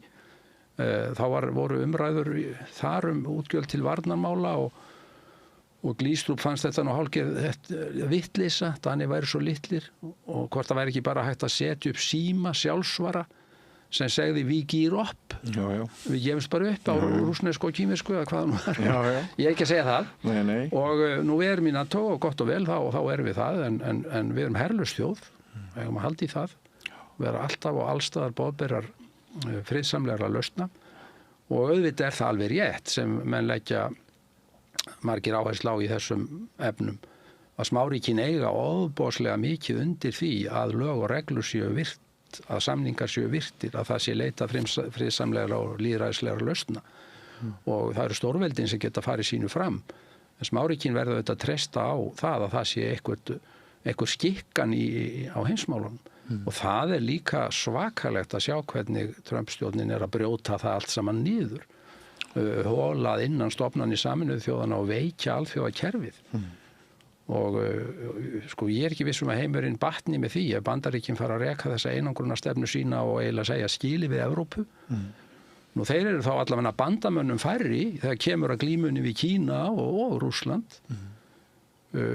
Og það glittir nú svolítið í það að vegna þessara framgöngu Trumps séu að myndast tiltekin bandalög Og er það endilega betra að Rússar, Kínverjar, jável Indverjar og Brasilíumenn og fleiri læsi sig saman af því að þeir eiga orðið sameiginlegan óvinn í Trump sem virðir engar eðlilega samskiptareglur, tekur geðþótta ákvarðanir tolla og svo framvegis. En sko NATO eins og við höfum þekkt að búið að vera í einhverju mynd? Ég veit það ekki, það allavega búið að vera í þeim skilningi að sterkasta stoðin í því Bandaríkin með sinn mikla hernaðarmátt að á þá sé treystandi. Það er alveg ljóst. Kannski verður bara þá að einhver B-deild NATO sem verður bara Evrópa og Kanada og með samvinnu við kannski lönd eins og Ástralía og Nýja-Sjáland, þau séu langt í burtu en lönd sem enn hugsa á svipuðum nótum. Það geti kannski orðið einhver leið, en það mun auðvitað þýða það að Evrópa, sem hefur nú ýmislegt annað við peningana að gera, mun þurfa að hella óhemju í útgjöld til hernaðarmála og varnarmála. Og breytist nú eitthvað tónnin þegar evrópsk mannslíf fara að tapast, þegar fara að senda mannafla og ungt fólk fellur. En það er þó huggun harmi gegn að með fáinum undantekningum hefur Evrópa náð að stilla sér mjög vel saman í þessu. Bretar alveg þétt við hliðina á Frökkum og Þjóðverjum og engin áhrif þó þeir séu ekki lengur í ESB. Nei. Og mest öll Evrópa með smá veikjum hlekkjum það sem eru Urban og Slóvakía hvaða nú er, hefur staðið nokkuð þétt saman. Kanada er held ég líka miklu meira evrósk í sínum þangagangi heldur en Bandaríkin Óttast þú sjálfur að Pútín myndu engin bönd halda ef hann næði Úkraínu, hann myndi ganga lengra, væri Póllandi ógnað, væri við bara að horfa á heimstyrjöld? Ég svo sem veit það ekki, en það verður, ég held að þetta sé ekki bara bundið við Pútín. Nei. Ég held að það sé hættulegt að hugsa það þannig. Þarna eru djúpstæðari hlutir að baki sem eru bara rótfastir í rússneskri sögu. Þeim alltaf óskaplega ofarlega í huga innrás Napóleons og síðan aftur Þjóðverja og þeir upplifa sig sem sært stórveldi sem sé ekki borin virðing fyrir og samfæra þarlendi sjálfa sig að það séu allir vondi við sig og að NATO og Evrópuríkin hafi staðið við neitt þegar að Sovétríkin samþyktu sameiningu þýsku ríkjanna og svo framvegis. Þetta allt þarna þvælast á bakvið, þannig að þetta stærri en Pútín og á sér lengri sögu. En já, ég held að sé því miður auðvitað ofboðslega mikið áhyggju efni ef ekki bregður til einhvers betra með stjórnmálaþróunina í Rússlandi. Það gríðarlega mikilvægt að reyna að hafa samskipti á sæmilega friðsamlegum grunni í heimskautaráðinu við norðvestur héröð Rússlands. Ég sem fulltrúi Norðurlandaráði og heimskautaráðinu lengi lagði alltaf áherslu á það að við yrðum að reyna að halda tengslum, hafa línurnar opnar, tala saman. Það dugði ekki eins og kunnugt en þannig auðvitað verðum við að binda voni við að framtíðin geti orðið. Því að Rússland að sjálfsögðu, vesturhluti Rússlands að sjálfsögðu hluti af Evrópu og það eru landamæri þarna með ríkjum allt frá Noregi, Finnlandi og áfram suður úr og einhvern veginn verður þetta að vera. Og það óhugleg tilhugsun ef aftur verður bara játjald rist niður alla austanverða Evrópu. Það ekki skemmtileg tilhugsun. Alls ekki. Það á utan nauðsyn þess að koma aftur einhverji hugsun í gangum það í heiminum að reyna frekar að afvopnast heldur en moka ennþá meiri peningum í vígbúnað. Það allir hætti núna að tala til dæmis ógnin af kjarnorkuvopnum. Þeim hefur nú aldeilis ekki fækkað og ég vil verið að fara í gang með tilraunir aftur. Þannig við erum á fullri ferði öfuga átt í þessum efnum, búið að segja upp mörgum afvopnunarsamningum og heimurinn að vígbúast. Það ekki fallegt. Nei. En sumir hafa kallað valkyrjurnar eins og þær hafa verið nefndar, oddakonur ríkisstjórnarinnar svolítið herskáar og Þorgerður Katrín hefur í sumum kræðsum legið undir ámæli að hún sé ekki að leggja eins mikla áherslu á sérstöðu Íslendinga sem einmitt herlaus, friðsöm þjóð. Við höfum reitt okkur á Bandaríkin sem einhvers konar stóra bróður til að gæta okkar með þeim kostum og göllum sem því við fyllt en maður heyrir svona út á götu að margir í hópi almennings telja að það sé einhver svona bara heimspekileg tilfinning sem fylgir því að vera Íslendingur og við eigum ekki að vera eins og aðra þjóðir þegar kemur að þessu, aðri nefna að raddir okkar á friðarvettvangi áður á þar að hafi verið hlustað þegar kemur að mannréttindum og svona yfirlýsingum sem Ísland hefur gefið sem sumar hverjar áttu þátt í jákvæðum breytingum, að trúverðuleiki okkar sé meiri með því að halda áfram að vera þau sem við höfum verið, þessi örþjóð. En nú séum við að færast yfir í það að vera eins og allar hinar þjóðirnar og gerirðu engan ágreining við Þorgerði Katrínu það hvernig hún heldur á spilunum? Sko fyrst þetta, það hefur tvímælalaust verið sérstað Íslands að vera lítil herlaus þjóð. Og við höfum haft rödd sem hefur verið langt umfram okkar stærð á köflum, á mörgum sviðum þar sem við höfum bara lagt góða hluti fram. Tekið stöðu kvenna og jafnréttismál og friðarmál og fleira. Og þá hefur þessi sérstaða Íslands skipt máli. Bara virðing fyrir því að við séum hér og svona stödd í þessum öfnum. Maður hefur heyrt glitta í þessar raddir á nýjan leik að Íslandi eigi bara að koma upp her. Þorgerður sem betur fyrir ekki þar, ég hef ekki heyrt hann segja það. Nei. Og ég hef vissa samúð með henni, ég hlusta á hann í Kastljósinu núna. Hún auðvitað að reyna að stíga hérna ölduna, stigi ekki Bandaríkjamennum of og ég skil það hvers vegna, þó hana hlýtur nú að langa til að segja ýmislegt fleira, af því að við erum með þennan varnarsamning við þá. En hann þurfti nú samt ekkert að segja að Donald Trump var í sjarmer. Nei, það var vant fyrir hann að missa það út úr sér. En svo hún auðvitað mjög upptekin af því að við eigum bara að keyra okkur inn í Evrópu og það kannski svona aðeins blindarinn í sín finnst mér. Ég vil sjá bara sjálfstætt mat á því hvernig Ísland getur í núverandi stöðu sinni og þess vegna áfram. Á grundvelli síns fullveldis og svo framvegis sem friðsum smáþjóð styrkt sína stöðu bæði inn á við með skynsamlega ráðstöfunu hér innanlands og út á við. Innanlands á ég við almannavarnir, borgaralega ráðstafanir til að auka öryggi okkar gagnvart náttúruvá eða utanakomandi vá, nethóknum og öðru stíku. Og það auðvitað verið að gera ýmislegt í því. En síður það að við eigum að vera upptekin af hernaðarógninni sem slíkri. Ég sé ekki hver hefði hagað því að fara rjúka til og ráðast inn í Ísland þar sem við erum nú í heiminum stödd. Þannig að það held ég að sé fjarlæg ógn og við þurfum ekki að vera upptekin af því. Nei. Ef við að ræða svona í síðustu 10 mínúturna sem við eigum eftir, Steingrímur, jafnræði og ójafnræði. Það hefur aðeins barist í tal á milli okkar að þú ert ekki alveg sáttur við séreigna lífeyrismálin. Nei, það ítti dálítið við mér þegar að allt í einu kom svo frétt að ríkisstjórnin hefði eiginlega snúið blaðinu og í staðinn fyrir það sem ég var ánægður með að þau ætluðu nú svona heldur að trappa þetta niður og takmarka, þá þetta bara framlengt í 10 ár. Það er að segja þessi ráðstöfun séreignarsparnaðar inn á húsnæðislán eða inn á bók til að undirbúa íbúðakaup og þú færð eftirgjöf á skattinum, bæði tekjuskatti og útsvari til ríkisins, sem annars greitt þegar þú færð út greittan þinn séreignarsparnað síðar á ævinni. Ég gerði strax miklar athugasemdir þegar þeir Sigmundur Davíð og Bjarni komu með þetta á sínum tíma, þarna 2014-15 eða hvað það var. Og ég gagnrýndi þetta sérstaklega vegna þess að þetta væri óverjandi félagslega séð. Þetta væri ójafnaðar aðgerð.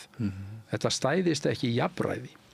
Og hvað þetta í hnotskurn sem þarna gert? Jú, þeir sem eru með það góð laun, að þeir hafa efni á því að taka í viðbót og greiða inn í séreignarsparnað, þeir geta sett þetta inn í íbúðarkaup eða til að borga niður lánin í framhaldinu og ríki og sveitafélög gefa eftir skattinn, útsvarið og tekjuskattin. Það er að segja að þeir gefa eftir framtíðar tekjur sína sem annars hefðu orðið eftir áratugi jafnvel. Og vandinn sá að þetta fá bara þeir og nýta bara þeir sér sem hafa stöðu til að vera að greiða sér séreignarsparnað eða greiði séreignarsparnað. Og þeir mun meira sem þeir hafa hærri laun upp að ákveðnu þaki. Þeir sem ekki í aðstöðu til þess að leggja fyrir séreignarsparnað vegna þess að þeir hafa svo lág laun eða eru ekki á vinnumarkaði, þeir fá ekki neitt. Með öðrum orðum, þú fær þeim meiri aðstoð sem þú ert betur settur. Og þetta getur ekki kallast eðlilegt jafnræði þegar verið að ráðstafa opinberu fé. Af hverju þá ekki frekar tekin bara grunnstuðningur af núverandi tekjum ríkis og sveitarfélaga til fyrstu kaupenda, ég styð það af heilum huga aðstoða þá, segjum bara 2 milljónir sem hver og einn fær í framlag, óháð tekjum í sín fyrstu íbúðarkaup, fullkomis jafnræðis gætt. Og ég satt best að hega undrandi á því hversu lítið menn hafa gagnrýnt þetta, hversu verkalýðshreyfingin þegjandi og svo framvegis. Og þetta var framlengt þarna, ég ber vissulega ábyrgð á því sem hluta meiri hluta, en ég gerði það með óbarað í munninum og vegna þess að þetta var framlengt til skamstími senn og var takmarkað og aðalega beint af fyrstu kaupum. Var þetta ekki alltaf bara framlengt 1 ár í einu? Jú, það vegna að menn sáu þetta ekki fyrir sér sem framtíðar fyrirkomulag og ég held menn hafi nú vitað og séð ágallana á þessu. Þetta auðvitað rosalegt þegar þú hugsar það að fólk sem er það vel sett að geta farið inn á fasteignamarkaðin, kannski vegna þess að þá öfluga bakhjarla, foreldra sem geta aðstoða á, það fær svo þetta í viðbót og þegar það komið inn þá fær það aðstoð við það að borga niður lánin með stórkostlegri eftirgjöf á sköttum frá ríki og sveitafélögum sem auðvitað bara hröð eignamyndun í því húsnæði. Þeir sem ekki komast inn á fasteignamarkaðin fá ekkert eða að berjast á leigumarkaðnum eða eru fastir heima hjá foreldrum sínum fá ekki neitt. Og þetta, ég get ekki sætt mig við þetta. Þannig að þó ég sé allur fyrir það að standa við bakið á ungu fólki sem að reyna að koma sér upp þakki yfir höfuðið, þá væri ég orðin aumur sósíalisti ef ég gagnrýndi ekki þetta fyrirkomulag. Svo annað sem fer ofboðslega í mig og það ábyrgðarleysið í þessu. Vegna þess að þarna ekki verið að taka af tekjum ríkis og sveitafélaga í núinu, heldur verið að gefa eftir framtíðartekjur. Það verið að skuttla reikningum inn í framtíðina á börnin okkar, á barnagbörnin, þegar þau verða skattgreiðendur.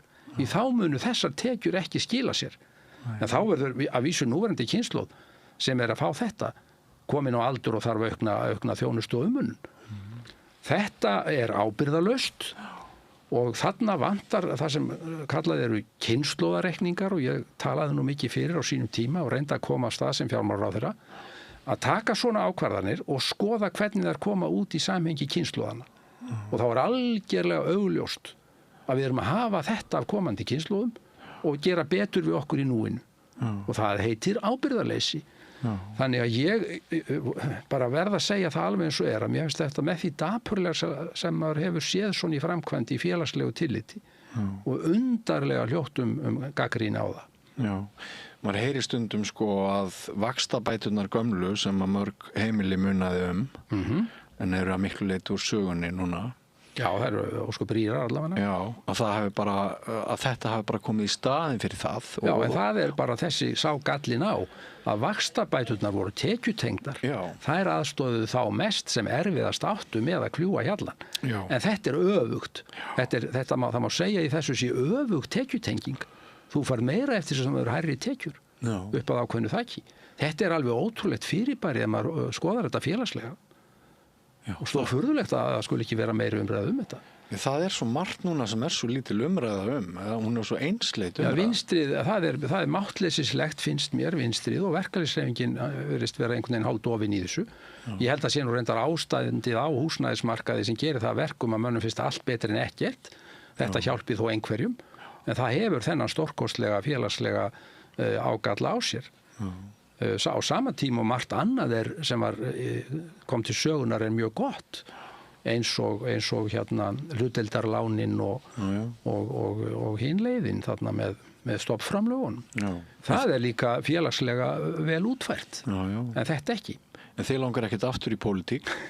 Nei, ég búinn með minn kvóta og hættur og nú frekar í bindindi að vera að blanda mér í þessar dægurmálin allavega en í hlut eiga svona stór prinsipmál. En það þurfti ég elda þig upp í Kaupmannahöfn til þess að náða þá ég auðvitað ekki döður öllum æðum. Ég hef sterkar skoðanir ennþá og sérstaklega á því sem eru stór prinsipíal eða framtíðarmál. En ef þú værir Svandís hjá VG, hver leiðin til þess að styrkja aftur mátt vinstri hreyfingarinnar græns framboðs eða bara, já, þessara vinstri afla sem að núna eru nánast í öndunavél, sýnist manni? Já, það auðvitað bara augljóst að menn verða að skilgreina stöðuna og hún grafalvarleg eftir síðustu kosningar og horfa á það af raunsæi að þarna féllu dauðin 10-12% atkvæða. Það var efniviður í bara ágætis þingflokk. Ef við tökum þessa 3 flokka sem ekki náðu inn, VFG, Sósíalista og Pírata, og það er bara vantar fulltrúa þessara sjónarmiða. Ættu þeir að sameinast eða reyna? Já, það er bara úrlausnar efni fyrir þá sem þar stýra ferðinni. En hvað finnst þér? Ég held að það sé eðlilegt að menn tali saman. Og þess vegna getur sveitarstjórnarkosningarnar verið ágætt tækifæri til þess. En getur verið að þetta fólk sem að enn leiðir þarna að það verði bara skiptaði út og það sé hluta einhverju vandamál? Já, það held ég nú ekki og það sem er þetta í gangi núna er að menn undirbúa sveitarstjórnarkosningar og VFG mun bjóða þar fram, það er alveg á hreinu og sjálfsögðu með eitt og sér í eigin nafni eða eftir atvikum í samstarfi aðra og samstarf getur verið ágætis byrjun en við höfum líka verið í ágætis samstarfi hér og þar. Ég sé því miður að Samfylkingin allar á einhverjum stöðum að kljúa sig út úr því eins og í Garðabæ. Það finnst mér miður. En þá er það þá aðrir sem eftir eru að heldur betur að skoða málin. Já. Og ég hef engar ágjörð því að sjálfsögðu munu þessi róttæku sjónarmið, róttæk vinstri stefna, róttæk umhverfisvernd koma að fullum þunga aftur inn í íslensk stjórnmál og inn á þing. Annað gerist ekki. Það er algjörlega á hreinu. En nákvæmlega hvernig það gerist er ég ekki með forskrift af. En auðvitað slær hjarta mitt með vinstri grænum og ég vildi gjarnan sjá þá aftur á opnum sínum. Við vorum geysilega öflugur flokkur langt árabil, 2 áratugi, skiptum miklu máli í íslensku stjórnmálum. Höfðum afgerandi áhrif á örlaga tímum í sögu þjóðarinnar. Þannig að við eigum það nú allt saman skuldlaust. Gerði Katrín Jakobsdóttir mistök þegar hún fór í forstaframboðið í fyrra sumar? Já, bara í baksýn í speglinum af því hún náði ekki kjöri sem var ótrúlegur atburður. En eftir að hún fór þá svona hallaði nú heldur ógæfulega? Jú, það vissu náttúrulega allir að Katrín var gífurlega mikilvægur verkstjóri og mikilvægt lím í þessu stjórnarsamstarfi og það mátti við því búast að eitthvað færi að ríkta í þegar hún hætti. En það var ekki lánlegt hvernig það allt saman fór, veð ég að segja og síðan sprakk Bjarni þarna á limminu og sprengdi stjórnina á alveg ævintýrlega villsum tíma frá sjónarhóli stjórnarflokkana en það fengu þeir allir harkalega refsingu. Þegar verðbólgan var að byrja að lækka og horfur voru batnandi þá akkurat sprakk stjórnin. Staðan fyrir að sitja minnst og kost til vors og uppskera af því að hafa stutt við bakið á kjarasamningunum og vera að sjá verðbólgu og vexti lækka og svo framvegis. Þannig ég skildi það úr ástöðum nú ekki en það ég er bara áhorfandi að því. Það sem ég sitt á mínum friðarstóli. Já. En þér opið, hvernig Austfirðingar eru leiknir og það var kveikjan að okkar spjalli og eins og þú segir, þér finnst bara að Eyjólfur eigi að draga þessa ákvörðun tilbaka og Alþingi eigi að stokka spilinu upp á nýtt. Já, hann er í fyrsta lagi ekki búin að leggja þetta neitt fram, það er bara búið að sýna þetta. Já. Þannig að það er nú alveg hægt að gefa sér tíma í að hugsa málið, var þetta nógu skynsamlegt. Og í öðru lagi bendi ég á þann augljósa kost að opna bara málið upp og eftir atvikum þá fela Alþingi það hlutverk að reyna að komast að einhverju góðri niðurstöðu í sæmilegum friði við Guð og menn.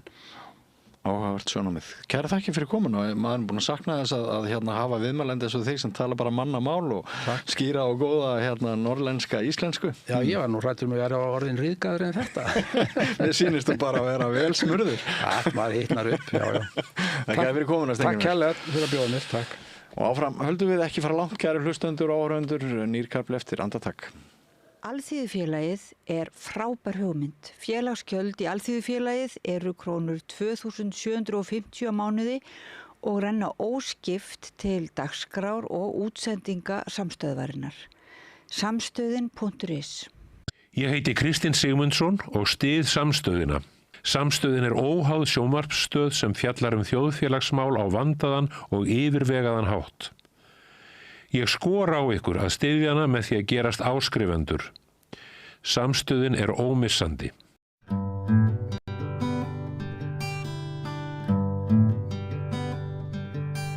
Ég held að þeir séu teljandi á fingrum annarar handar sem ekki viðurkenna að útlendingaandúð í þessu landi sem og í mörgum öðrum löndum í kringum okkur að hún útlendingaandúð fari vaxandi og maður veltir fyrir sér hvort breytt viðhorf séu farin að hafa áhrif á fyrirbæri störf sem hér er unnin í þágu góðra mála og ég var að velta því fyrir mér í síðustu viku til dæmis með staðins og kvennaatkvarðið þar sem að hlutfall kvenna af erlendu sem eru af erlendu bergi brotnar nokkuð hátt hvort þar kunna vera einhver breyting eða hvort þar sé hægt að segja einhverja nýja sögu í þessum efnum og hún komin hingað að Rauða borðinu framkvæmda stýra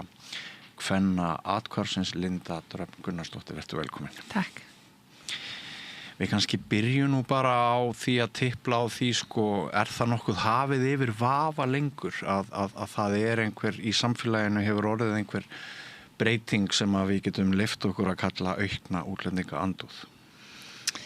Já, nei, ég held ekki. Allavega ekki, ég veit ekki hvort að andúðin hafi vaxið eða hvort að fólk bara leyfi sér að vera meira opinbert með þá andúð, en það allavega aukið umtal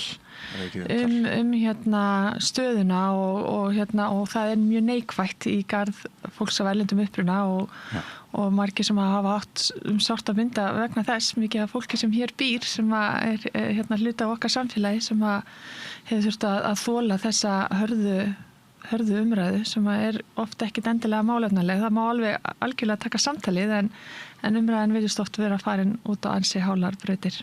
Þetta einmitt mjög góðu punktur sem þú nefnir að kannski bara búið að lögmæta þessa andúð. Kannski kannski hefur hún ekki aukið svo mikið heldur bara orðin miklu sýnilegri. Já, það náttúrulega bara alltaf svolítið erfitt að meta hvort koma undan hænan eða ekkið.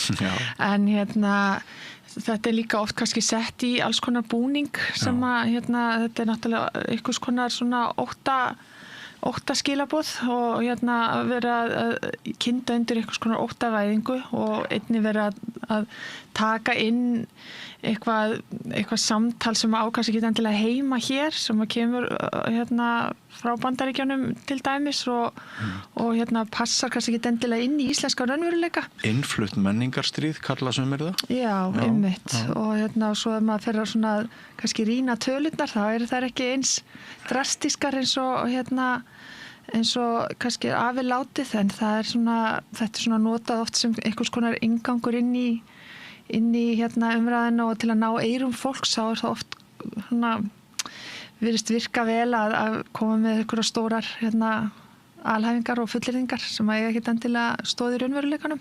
Já, og hún hefur verið ofarlega svo umræða að við búum með takmörku gæði og við þurfum að skipta þeim á milli okkar Íslendinga.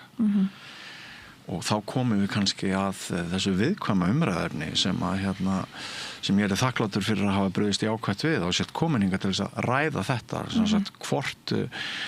hvort það gæti skapast hætta á því að í ákveðnum kreðsum þá verði einhvers konar ákall með það býtu akkur kvennaatkvarðið að fá alla þessa peninga og allan þennan stuðning ekki önnur hver manneskja þar eða jafnvel meira af erlendu bergi brotin verðum við ekki bara að hugsa okkur. Hvernig þetta? Hefur óttastu að þessi staða getur komið? Já, ef maður hefur eitthvað lært að þá svona síðustu misserin og einnig í samskiptu við bara kvennaatkvörf á Norðurlöndunum og annars staðar í Evrópu að þá getur allt gerst og öll réttindi og þjónusta getur sannarlega verið tekin tilbaka og við erum að sjá það jafnvel Evrópulönd sem eru að ganga út úr Istanbul samkomulaginu sem samkomulag Evrópusambandsins þjónustu fyrir þolendur kynbundins ofbeldis.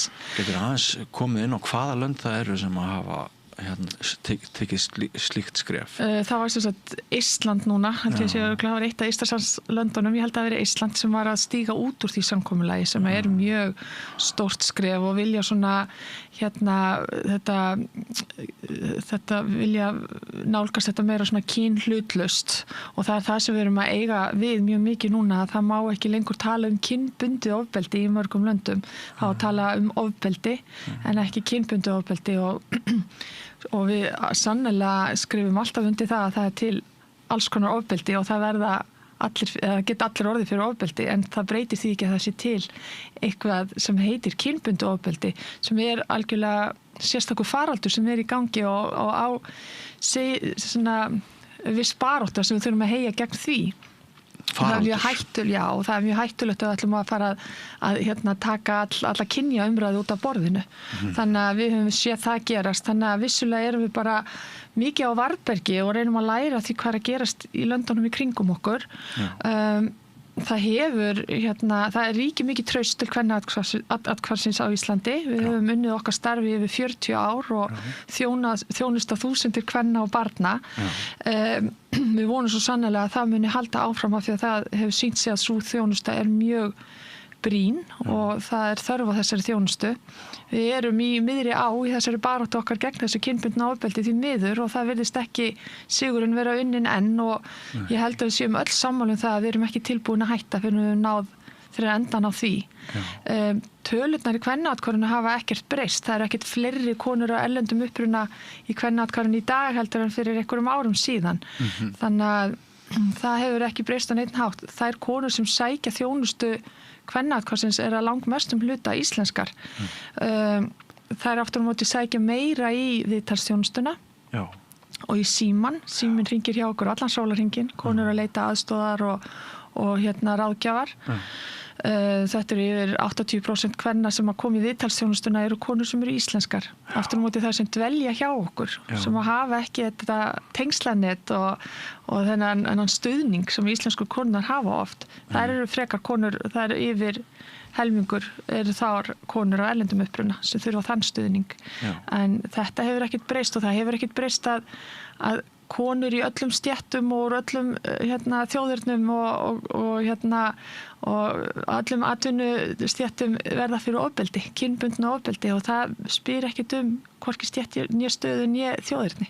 Já, en sko það er svo margt sem er að gerast í veröldinni sem við heldum að gæti ekki gerst. Við erum kannski búin að vera svolítið nævisk í þeirri hyggju að framfæri verði bara línulega.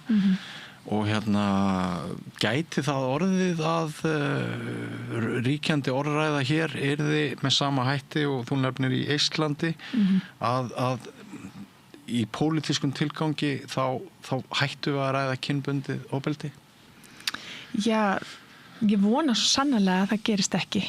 Og það hefur verið, við höfum líka séð þjóðir sem hafa bara afþakkað pent þessa þróun og hafa haldið áfram og haldið sínu striki. Ástralir til dæmis, tóku bara mjög sterka afstöðu gegn þessari bylgju og hafa haldið sínu striki og voru núna að lögleiða til dæmis nauðungastjórnun inn í sín lög sem eru rauninni þá öll þessi kúun, allt þetta ofbeldi sem er ekki líkamlegt sem er þá auðveldar að sækja núna. Við erum með ríkisstjórn sem er að taka skref fram á við í þessari þróun í dag. Við erum með dómsmálaráðherra sem að tala mikið baráttuna gegn kynbundna ofbeldi og rétt fólks til þess að fá frið fyrir slíku og er að innleiða núna nálgunarbannið og notkun á ökklaböndum sem er frá Noregi, tökum það þaðan.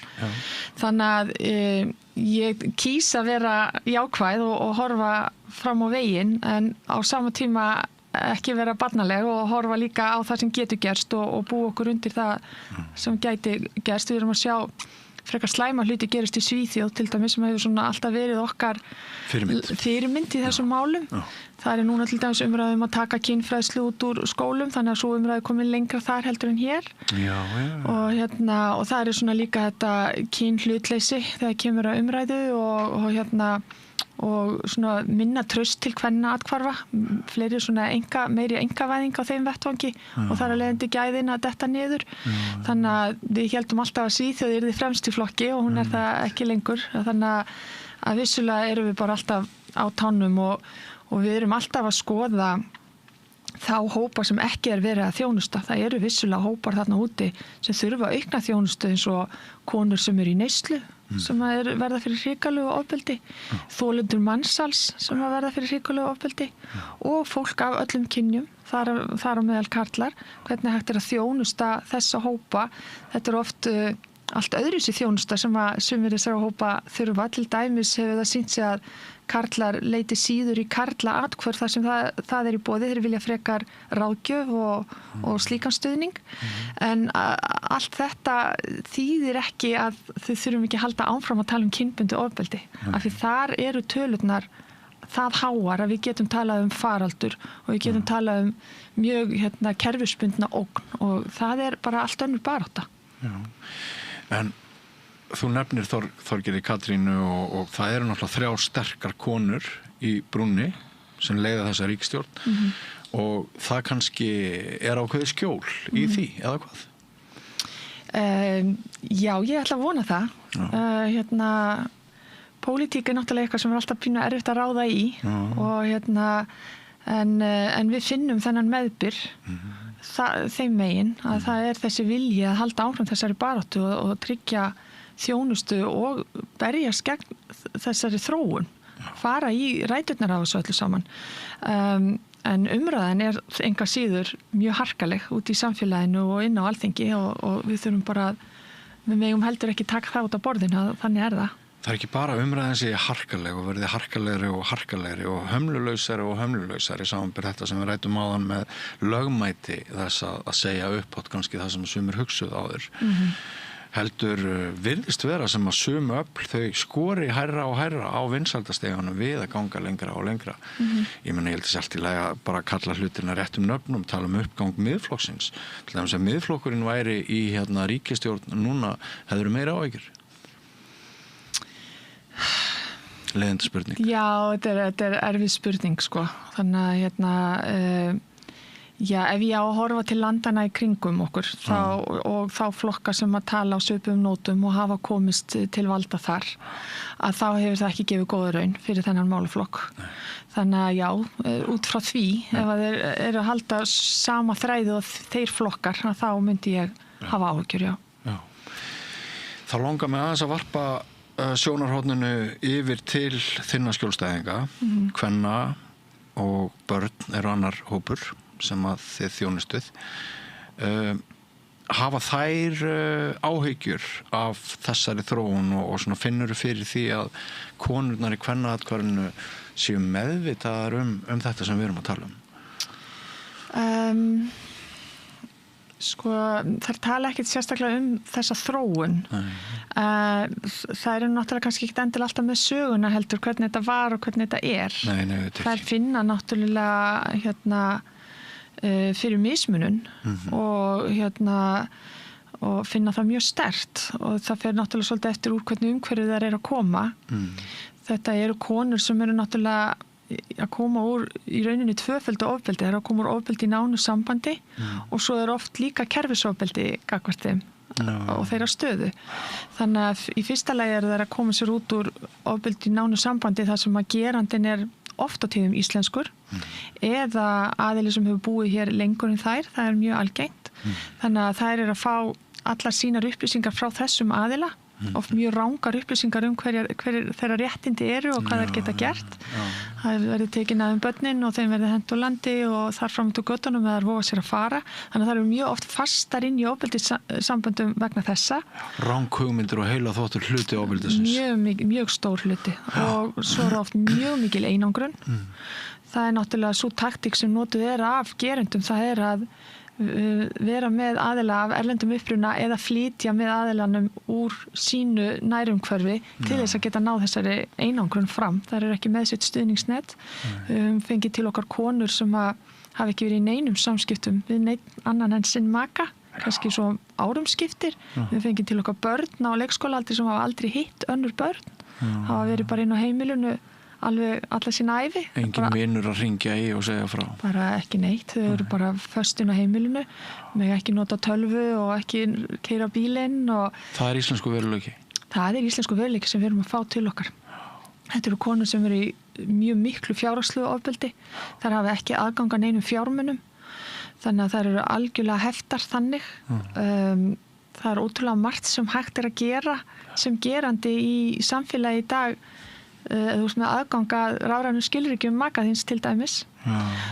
Þú getur fengið viðkomandi til að skrifa undir hina ýmsu hluti, þar með talið forræði yfir börnum og annað slíkt. Það er nefnilega það. Þannig að þetta ofbeldi er það sem það er að koma úr og svo stíga þær út úr þessu ofbeldi eða oft á tíðum er það bara orðið það slæmt að lögreglan er kölluð til og þær koma til okkar og þá tekur við þetta stofnana ofbeldi eins og hægt er að kalla það og þá er það til dæmis lögfræðiaðstoð er ekki lengur í boði hjá Mannréttindaskrifstofu Íslands til fólks af erlendum uppruna. Sem var? Sem var. Það var frí lögfræðiaðstoð þannig að þeir gátu fengið svolítið svona svörin svona réttu svörin við þeirra stöðu og hvað þeir gætu gert til dæmis varðandi dvalarleyfi og annað. Er langt síðan sú þjónustu var afnumin? Það er kannski svona ár mestalagi. Hún var lögð niður Mannréttindaskrifstofu Íslands og tekið upp Mannréttindastofnun sem að tekur ekki þessi mál. Þannig að þetta er bara komið út á borðinu og við vitum ekki hver framtíðin er þar. Svo þurfum við að eiga við sýslumann, þar sem ekki er boðið upp á túlkaþjónustu. Þannig að þær þurfa sjálfar að útvega túlk og það getur verið þá hver sem er og oft er það eitthvað sem kemur á vegum gerandans. Þannig að þær eru ofta að fá rangar upplýsingar frá sýslumanni. Hvað ertu að segja? Þannig að það er flókin tilvera sem tekur við og þetta allt hefur bæst svo þessi harka í samfélaginu gagnvart fólki af erlendum uppruna og við finnum það helst í kannski meiri það er meira þol gagnvart mjög bágri stöðu kvenna í kerfinu. Þá er ég að tala sérstaklega konur sem standa algjörlega utan kerfis, eru kannski að bíða eftir kæru eða annað slíkt, þannig að þær eru hér með börnin sín en hafa ekki rétt á neinni þjónustu og það er bara eitthvað sem við hefðum aldrei leyft okkur fyrir einhverjum árum síðan að vera með börn búandi mánuðum saman á landinu á þess að eiga aðgang að læknisþjónustu eða mega sækja skóla. Konur sem fá engan stuðning eða upplýsingar. Þetta er svona algjörlega svipt öllum réttindum og við erum alveg með svolítið slatt af svona málum og það er bara einhvern veginn fólki finnst einhvern veginn kannski vegna aukins álags eða umræðunar, ég get ekki rakið það, en það er einhvern veginn orðið í lagi að snúa þeim frá og segja þetta er ekki okkar borði. Á meðan áður fyrir var bara meiri samkennd í því að finna lausnir saman í svona málum. Og þetta aukna áhugaleysi eða andvaraleysi er sem sagt þegar farið að bitna á þolendum. Já. Sko, þú segir að konurnar séu, þetta er mjög sláandi að heyra þig telja þetta upp, það er svo bara, maður einhvern veginn áttar sig að bara svo ég tala fyrir sjálf mig, ég áttar mikið á því hvað þetta er víðfemt og fyrir en þú segir það núna. En sko, þegar þú nefnir að þær séu kannski ekki með sögun og hreinu og það sé búið að einangra þær og allt það, er þetta samt skynja starfsmenn kvennaathvarfsins auknar, er þetta breyta sem er svona farin að einhverju leyti hafa meiri áhrif á það hvernig konurnar tjá sig og hvernig þær sjá stöðu sína og framtíðina?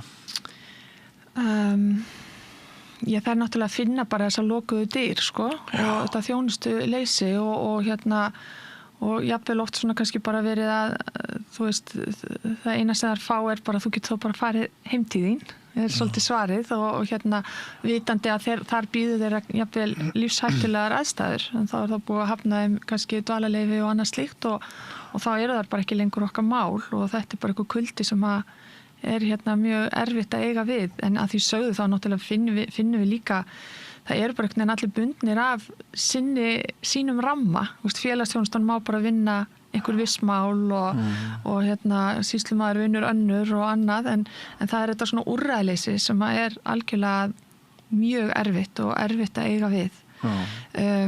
Við höfum líka náttúrulega verið að eiga við konur sem eins og til dæmis konur sem komu frá Úkraínu, sem komu hér oft einar, ótrúlega svona ólíkur hópur flóttamanna heldur en við fengið áður. Þetta eru aðilar sem voru í vinnu bara fyrir mjög stuttu síðan og í virkni, flytja svo til Íslands og eru mjög fljót almennt að koma sér inn í samfélagið með þeim hætti að þau ætlu bara að finna sér íbúð strax og vinnu og sjálf einhvern veginn, ekki innan kerfisins og því var náttúrulega mjög vel hælt, þú veist, þau eru bara ekkert verið að leggjast upp á kerfið og annað slíkt, en þá kannski gleymist svolítið að taka það til greina að þetta er mjög viðkvæmur hópur.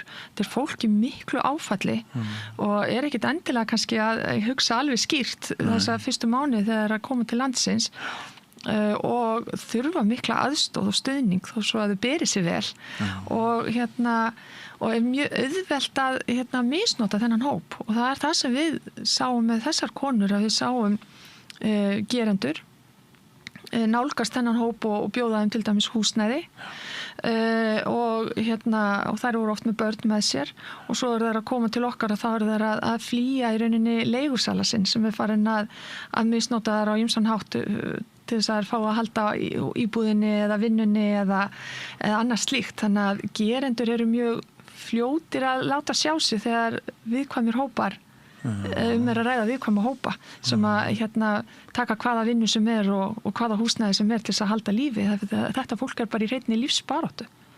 Þannig að sumar sagnanna hafa ekkert endað neitt sérlega vel. Að við tökum á móti konum eins og frá Úkraínu eins og þú segir en þeim mætir ef að segja bara nýtt helvíti. Já, það getur gert það og það bara svona undirstrykar mikilvægi þess að það sé tekið vel á móti fólki þegar þeir eru að koma úr svona svakalegum aðstæðum eins og stríðs ástand eða að koma úr flóttamannabúðum að þetta er viðkvæmir hópar. En þetta er líka þeir hópar sem hafa fengið náttúrulega langmesta umtalið í allar þessari umræðu og það er líka gott að minna okkur það að lang stærsti hluti fólks af erlendum upprænum hér er fólk innan Evrópusvæðis og það hefur ekkert breyst og þessar tölur hafa ekki breyst þannig að þessi hlutföll sko, þannig að nema bara með Úkraínuhópnum og Venezuelahópnum þá hækkaði í tímabundið þessi tala með flóttafólk. Þannig að eina ástæða fyrir að við finnum mun frá þessum hópi er að það er bara aukið úrræðaleysi með nákvæmlega þennan hóp. Já. Get ég spurt þig út í skoðun þína á svokölluðu lokuðu búsetu úrræði? Tengist það að einhverju leyti því sem við erum að tala um hér? Já, ég meina velferð kvenna og barna er náttúrulega eitthvað sem tengist bara alltaf kvennaathvarfinu og við þekkjum það bara að konur sem hafa orðið fyrir ofbeldi eru mjög viðkvæmar og í viðkvæmri stöðu. Þannig að við höfum bara agiterað fyrir því að þetta er ekki eins og þessu lýst núna að þá býður þetta upp á að þær muni finna fyrir mjög miklu óöryggi og við fundum það strax í Domus Medica í úrræðanum þar voru þær í ólæstum rýmum og þetta eru bara konur sem eru ofta að koma úr mjög miklu ofbeldi, bæði úr sínu heimalandi og svo jafnvel úr nánu sambandi hér á landi.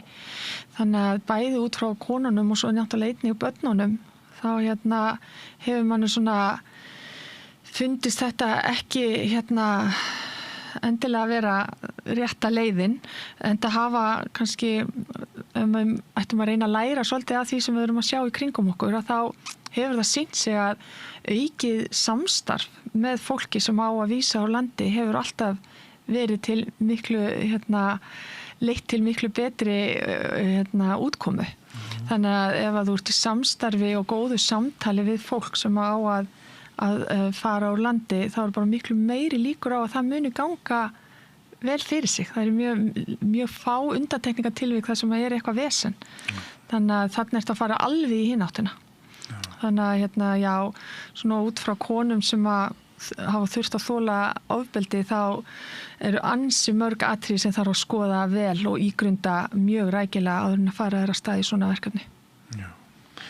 Nöprustu vindarnir sem blása mannréttindi koma nú frá Bandaríkjunum og oft sagt að við séum svolítið amerikanseruð, við svona séum næm fyrir því sem að gerast í Bandaríkjunum og stöndum kannski ekki eins fast í lappirnar eins og Skandinavíu löndin. Getur verið að sko þessi greiðari aðgangur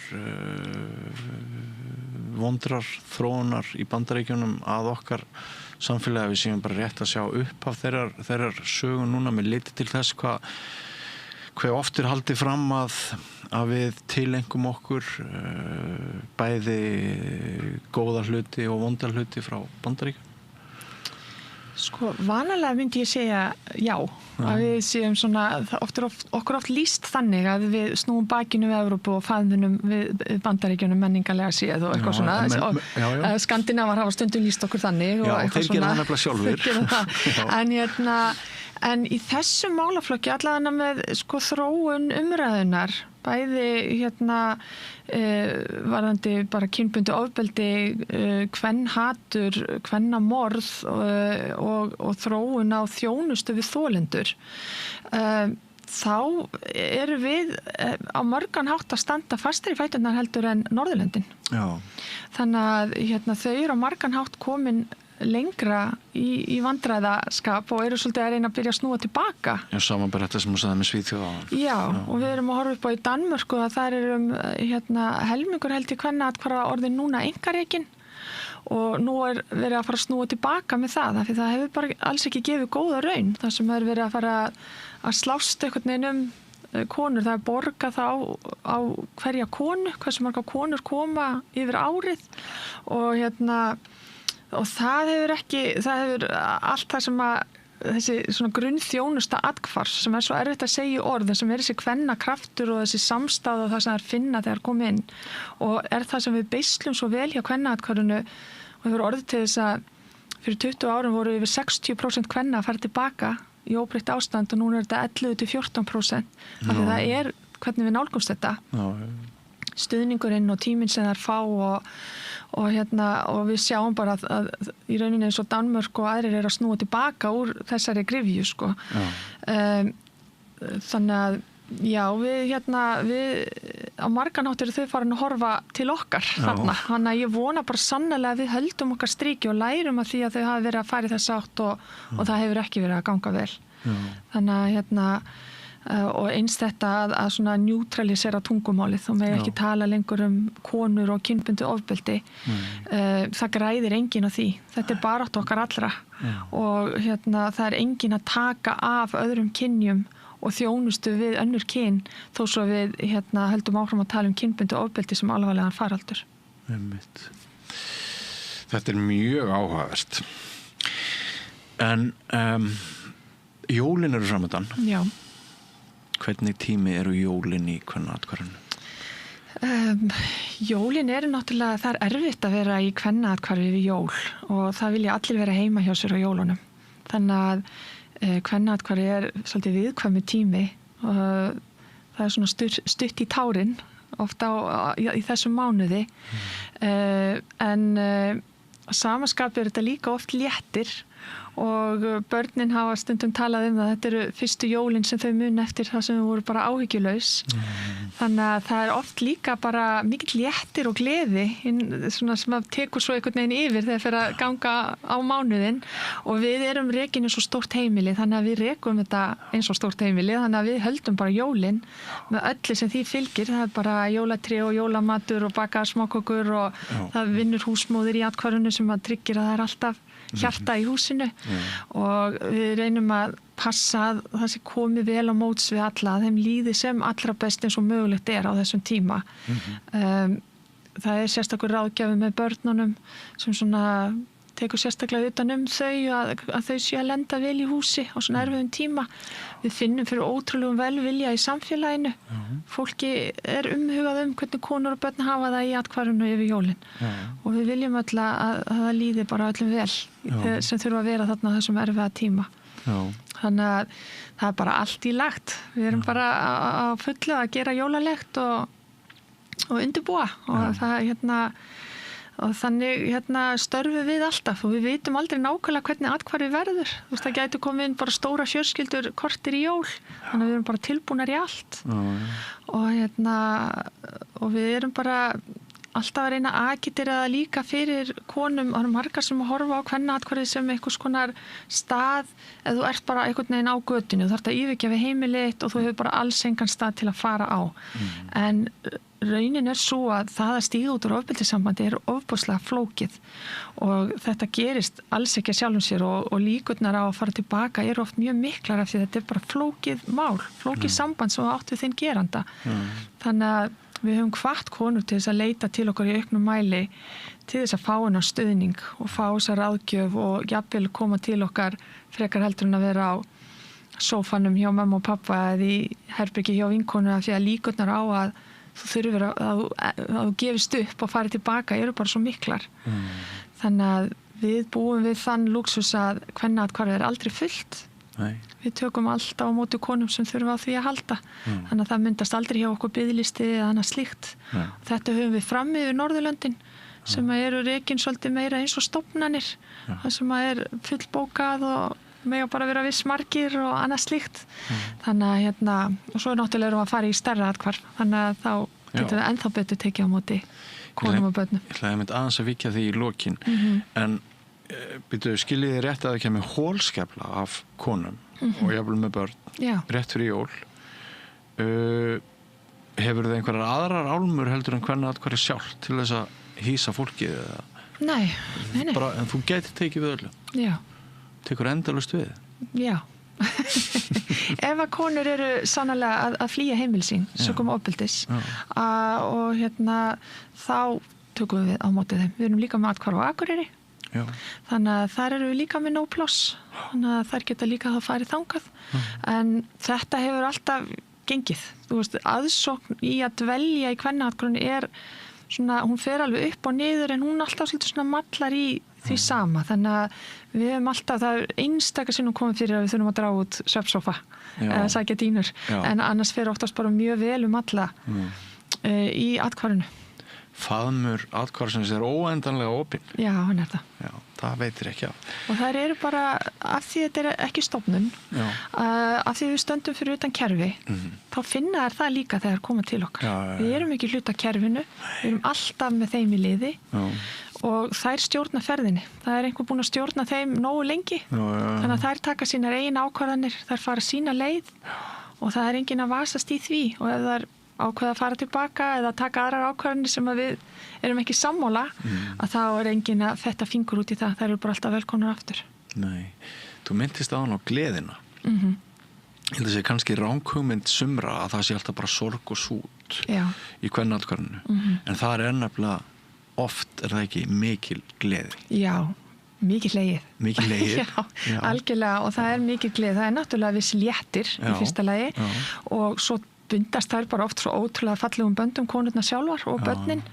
Þannig að við erum með þessi sameiginlegu svæði sem er stofan og eldhúsið og þar er aldrei talað um ofbeldi. Þar ertu bara algjörlega frjáls frá þeirri umræðu. Eða hellist eitthvað yfir þig þá bara ferð inn í viðtalsherbyggi og talar við þín ráðgjafa. Þannig að það er bara gert hvað sem er til að stytta börnunum stundir náttúrulega. Dagarnir geta orðið langir þannig að það er verið að spila tónlist og dansa eða baka eða gera eitthvað skemmtilegt og sama með konurnar.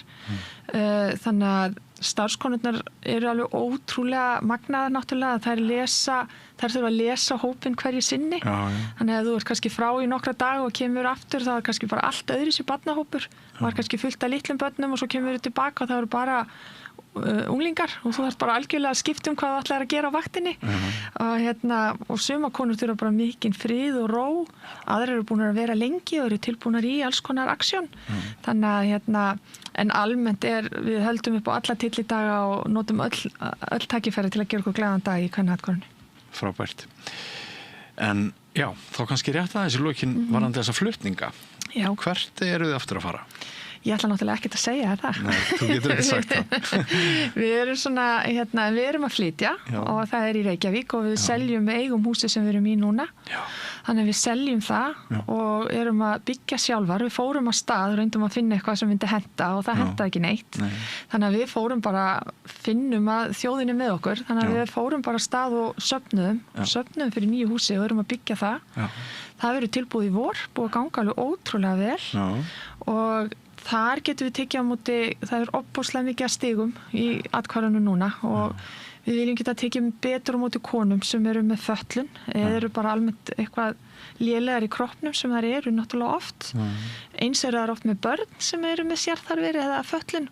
Þannig að við vonum sannarlega að þær komið til okkar í auknum mæli þegar við erum búin að flytja.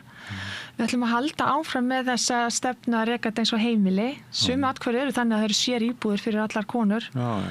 Við finnum að þetta það sem við viljum gera. Í gegnum árum höfum við fundið það mikið að það þurfa að koma saman, koma út úr herbergjum sínum og borða saman, börnin að hittast, ná sér út úr þessari einangrun.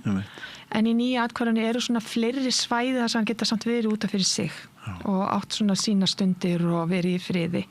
Og svo náttúrulega það viðtalsþjónustan sem að aukast alltaf jafnt og þétt. Í fyrra vorum að veita 1800 viðtöl til kvenna utan atkvæðsins og við viljum bara geta bætt í ef eitthvað og við viljum ekki að konur þurfa að bíða. Við viljum halda klukkanum opnum eins og það kallast þegar þær eru tilbúnar að koma og viljum við taka á móti. Já. Af því að mér varð á að spyrja hvar nýja kvennaatkvæðið. Heldur þú sá dagur renni einhvern tímann upp að það þarf ekki að vera neinn leynd það eða þetta bara innbyggt inn í verndina og þetta skjól Já, sko við erum alveg að koma þangað og þetta nýja atkvæði miklu stærra og það verður alveg mun fleiri munu vita að þetta kvennaatkvæði og það allt í lagi. Við erum alveg vel varðar og myndavélar og lögreglan bara kemur leið og við tökum upp síman og þannig að það eru vel öruggar hjá okkur. Þetta meira kannski bara svona fyrir þeirra tilfinningu. Að veit ekki allir hvar kvennaatkvæði sé og þær hafi kannski svona þessa öryggistilfinningu að vera að fara á stað sem það ekki allir viti af. Gerendur eru oftast búnir að koma á stað í annarkvort þeir að með einhvers konar svona tracking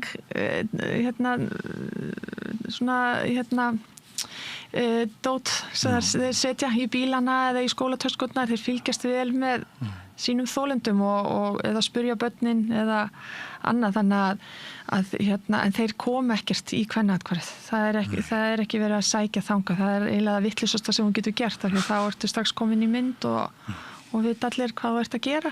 Þeir sitja þær með rafrænu ofbeldi eða stafrænu ofbeldi þá bara svo ótrúlega auðvelt að fylgjast með fólki því miður og það svona svo ögn sem að stækka mest hjá okkur núna, það þetta konur stíg út úr ofbeldinu en þær geta samt ekki verið frjálsar af því það fylgst með þeim og herjað á þær í gegnum netið og þannig að þeir hafa upp á þeim fyrir utan vinnustæðin eða leikskólan eða annað slíkt með því að nota símana. Það ekki algengt að það þurfa að kalla til lögreglu vegna þess að það sé eiginmaður reiður á dyrabjöllunni hjá þér. Nei. Þeir hafa nú oftast vita því og þeir ekki nýta sér utan í kvennaatkvæðið. Já.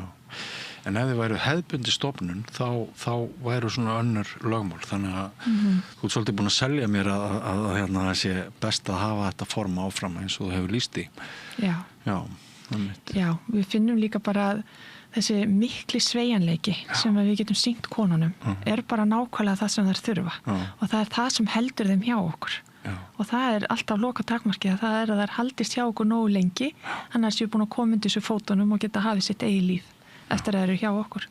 Þannig að sveigjanleiki og geta tekið fyrir hvert mál og verið einhvern veginn alltaf í þeirri vegferð það sem tryggir þessar tölur sem við erum búin að ná.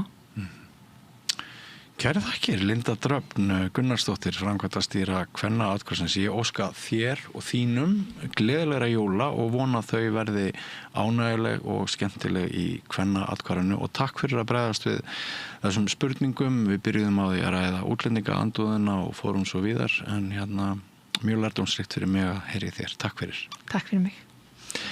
Og áfram höldum við, kæru hlustendur og áhorfendur, nýr kafli eftir andartak, ekki fara langt. Hvar skrái ég mig í áskrift? Samstöðin.is. Góðir fjölmiðlar eru mikilvægur partur af því súrefni sem sérhvert samfélag þarf á að halda.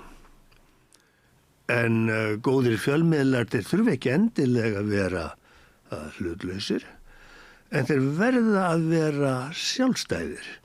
Alveg eins og góðir háskólar og traustir dómstólar þurfa að vera sjálfstæðir. Þeir þurfa að þjóna fólkinu, ekki valdinu. Ég heiti Þorvaldur Gylfason og ég styð Samstöðina. Allir þættir Samstöðvarinnar eru fáanlegir á öllum helstu hlaðvarpsveitum.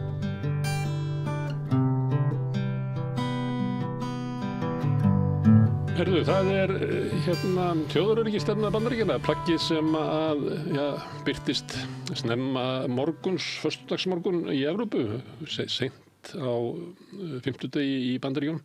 Það var ekki mikla umtal með, við fundist að kannski skrítið að það mætti vera meira umtal í íslenskum miðlum, en það var nú utanríkisráðherra að vera að ræða þetta í Silfrinu í gær og við höfum rætt þetta töluvert við Rauðaborðið. Við ætlum að halda áfram, hingað kominn Valur Ingimundarson, prófessor. Velkominn. Má ekki kalla þið sérfræðing í öryggismálum Evrópu meðal annars? Já, þú getur gert það. Herðu, þetta plagg er náttúrulega mjög sérstakt. Hvernig á maður að meta þetta? Er þetta verið að breyta þjóðaröryggisstefnu Bandaríkjanna og hún mun gilda fram yfir næstu ríkisstjórnir? Er þetta plagg sem sett inn í heita pólitík dagsins, sem er bæði heit pólitík í kringum tilraunir Trump til þess að stöðva Úkraínustríðið, en það er líka átökin í Bandaríkjunum ýmis utanríkismál. Hvernig á maður að túlka þetta? Á maður að taka þetta mark á þessu? Já, það er spurning. Ég lít svo á að þetta sé mitt frekar innlegg inn í samtíma pólitíska umræðu mjög mikið og ég er ekki viss að þetta sé endilega langtíma plagg, þessi ég ekki líta á þannig, einfallega verið að þetta náttúrulega mitt sker sig mjög úr hvað var það stefnu Bandaríkjanna, bara síðustu ríkisstjórnar Bandaríkjanna en þó að margt í því kemur ekkert óvart það sem hefur bara verið að gerast á þessu ári. Ég meina, hvernig hefur verið að moralisera gagnvart Evrópu, hvernig hefur verið að draga svona almennt úr áherslu á Evrópu, svo það sem kemur kannski núna mest á óvart er að Kína og Rússland er ekki lengur svona óvinnir dregin upp fjandmynd af þessum ríkjum og sérstaklega í Kína sem var algjörlega líka á fyrra kjörtímabili Trump var þetta alveg lykil atriði þetta var bara kerfislægn ógn sem ætti að taka tillit til á öllum sviðum. Breyting sem hann setti í gang og bæti eins og sem við hélt. Algjörlega, það var akkurat þannig og það er sem sagt, og því leyti reyndar þegar hvernig að tala Rússa, það er bara að vera að skrifa Rússa út úr þessu handriti að mestu leyti og það held ég að tengist mjög bara þessum samningaumleitunum hans út á Úkraínu. Svo að þetta er svona dálítið sem að segja á ensku maður sletta en svona dálítið present oriented. Þetta er svona miðað sem nákvæmlega sem er að gerast í dag. Sem þetta ætti ekki að vera því að svona stefna er hugsuð. Já, þetta er lengri tíma og svo er þetta mjög persónugert. Þannig að það byrjar á einhverju sjálfsupphafningu hvað hann hafi leyst átök hér og þar og oft er þetta bara einhver skáldskapur eins og hann að tala hann hafi leyst átök milli Indlands og Pakistans Módi sagði hann ekkert komin á það svo hann að búa til einhver átök milli eins og það hafi verið einhver átök bein átök milli Serbíu og Kosovo það er ekkert verið að gerast í þessum málum þessu ári svona mætti halda áfram. Svo settum frið á milli Tælands og Kambódíu þar var menn að sprengja bara í gær. Já, eða bara Egyptaland og deilu Egyptalands og Eþíópíu þessa vatnsaflsvirkjun þarna heilmikla, það er ennþá óleyst mál. Svo það er svona verið að draga einhver svona mynd upp og svo er reyndar því er ekkert fylgt eftir almennilega í plagginu að því leyti. En sérstaklega hvernig það talar Evrópu, það er svona ákveðna mótsagnir þar líka. Fyrsta lagi að tala með þessi bara hnignandi álfa. Það er fyrirlitningum Evrópu. Já, dálítið þannig, fyrst og líka, já, og þetta sé bara hnignandi, líka efnaðslega, það hefur verið svona bara 14% af heimsframleiðslunni, það hefur verið miklu hærra hlutfall í ráðu fyrr. við nokkrum árum og svo líka að hún sé bara rangri leið bara út af þessar innflytjendastefnu og bara það verið að gefa það í skyn siðmenningarlegt hrun siðmenningarlegt hrun og líka verið að gefa það í skyn að bara þessi teóría þessi stóru umskipti great replacement theory þar að segja að íbúar Evrópu verið af erlendum uppruna eftir nokkur ár bara að taka yfir og verið meirhluti. Innan við 20 ár þannig að þau lönd verið þannig að þau geti ekki orðið góði bandamenn Evrópu. Nei, Bandaríkjanna. Segja þær í skýrslunni. Já, hvernig lítur á þetta? Ég meina, lít á Bandaríkjan. Hverjir eru, þessi litið á þá borgara sem þar, íbúa sem þar búa, það eru kannski 15% sem voru fæddir í öðru löndum. Þetta sama bara við flest Evrópuríki. Ég meina, í Frakklandi hvað tala 11-12%. Og í Austur-Evrópu er þetta bara 3-4%. Það skiptir engu máli. Þú veist, svo að þetta bara þetta svona að vera daðra í kynþáttastefnu þarna og beinum hætti. En síðan sagt, eftir að þetta sagt, þá samt en við getum ekkert afskrifað Evrópu. Og talað það, hún sé efnahagslega sterk og að mörgu leyti, ég meina það er að vera að bera saman við Rússland og hernaðarstyrkur líka þegar að vera að bera saman við Rússland er einu að vera sterkur, þið segja, það er bara byrðið sagt það. Það fannst mér nú þetta svolítið skrítið. Já, alltaf mótsagnarkennt, allt saman, eina sem sagt að þessi standa veikar í kjarnorku, og þá komum við aftur að því sem mér finnst að vera að segja þessi skýrsla hefur verið túlkuð og hún hefur túlkuð þannig eins og þetta sé bara einhver að Bandaríkjamenn séu með þessu að bara svona láta einhverju svona sjálfskipuðu leiðtoga hlutverki sínu á alþjóðavettvangi og með því að bara og þeir séu að leggja áherslu á bara bakarð sína gæslappa það er að segja, þú veist, Karibahafið og Rómönsku Ameríku, eitthvað svoleiðis. Það hætti að vera að lögga í alþjóðlegum málum, út allan heim. Ég bara sé þetta ekki vera að gerast, Þetta er samt sagt eitthvað staðar í skýrslunni.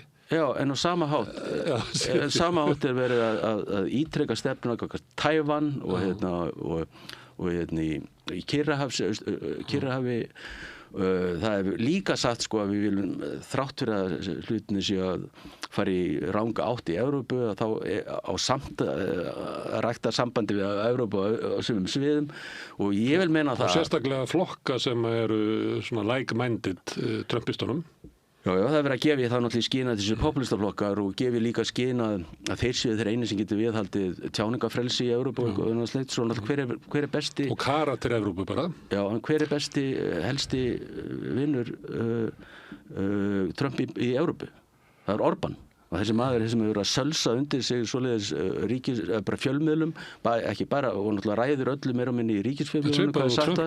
Trump er að skipta sér að því hver er fréttastjóri CBS, Já, svo þetta er svo mótsagnarkennt, hvernig þetta er sett fram. Og ég vil líka segja það, þess vegna maður ágjörlega að líta á þetta plagg sem eitthvað, eigi að taka mikið mark á því þeim skilningi að þeir séu eitthvað að svona láta þessi hlutverki sínu. Vegna þess að Bandaríkjun og Evrópa eru svo nátengt líka bara og þessi áhersla líka á efnahagsmál og viðskiptatengsl og Miðausturlönd eru allt í norðin bara eitthvað svæði viðskiptatækifæri en varðandi Evrópa og Bandaríkjun, þeir eru svo nátengt, þetta eru stærsta fjárfestingasvæði í heimi. Þetta eru 5.000 triljónir dollarar í gagnkvæmar fjárfestingar þarna. Það er þetta er stærsta líka viðskiptasvæði í heimi. Þú veist, svo að ég sé þetta ekkert ganga upp, þú veist, að fara að gefa Evrópu, þú veist, upp á bátinn með einhver svona, svo hefur hann líka alltaf notað það er bara hvernig hann opererar Trump, hvernig hann opererar í svona alþjóðasamskiptum bara svona notar öryggismálin til að ná fram einhverjum tilslökunum á efnahagsögun eitthvað svoleiðis svo að ég sé þetta ekki gerast að Bandaríkin sé að draga sig út úr Evrópu eða draga sig þessi samkeppni við Kína að það muni gerast í raun. Það er svona mín tilfinning þó að þessi megin áhersla lögð á vesturhvelið og það er náttúrulega ástæðan og það tengir svo mikið innanlandsmálum bara þessari innflytjenda umræðu bara hans helsta stefnumáli og þess vegna þessi ofur áhersla á þetta svæði og að senda þetta stærsta flugmóðurskip í heimi á þetta svæði Ég meina, og hvað? Og hver tilgangur með þessu þarna? Þú veist, og þá komum einu öðru. Og það er það sem þetta, það er líka ákveð afturhvarf þetta. Mér finnst eins og, þú veist, með því að leggja áherslu á þetta svæði, þá bara verður að hverfa aftur til svona, og þessi hervæðingu þessa svæðis, það er náttúrulega líka verið að gefa það í skinn, hervæðingu svæðis, að þá erum við svo lítið aftur á svona Reagan tímabilið, sko, 9. áratuginn þegar, þú veist, þegar við reyna að steypa stóli einhverjum fjandsumum ríkisstjórnum á þessu svæði og svona. Varðandi Vesturhvelið, þá er það þannig að þetta séu viðbrögð við að í flestum af þessum löndum eru orðin meiri viðskipti við Kína en Bandaríkin. Ekki flestum, eins og stærstu löndum. Og þannig að þetta séu viðbrögð við því. Og þannig kemur líka fram að það er að gera svona eina heild úr Ameríkonum, bæði varðandi nýtingu auðlinda og sjaldgæfara málma sem eru mikilvægir í svona tæknilegri framþróun.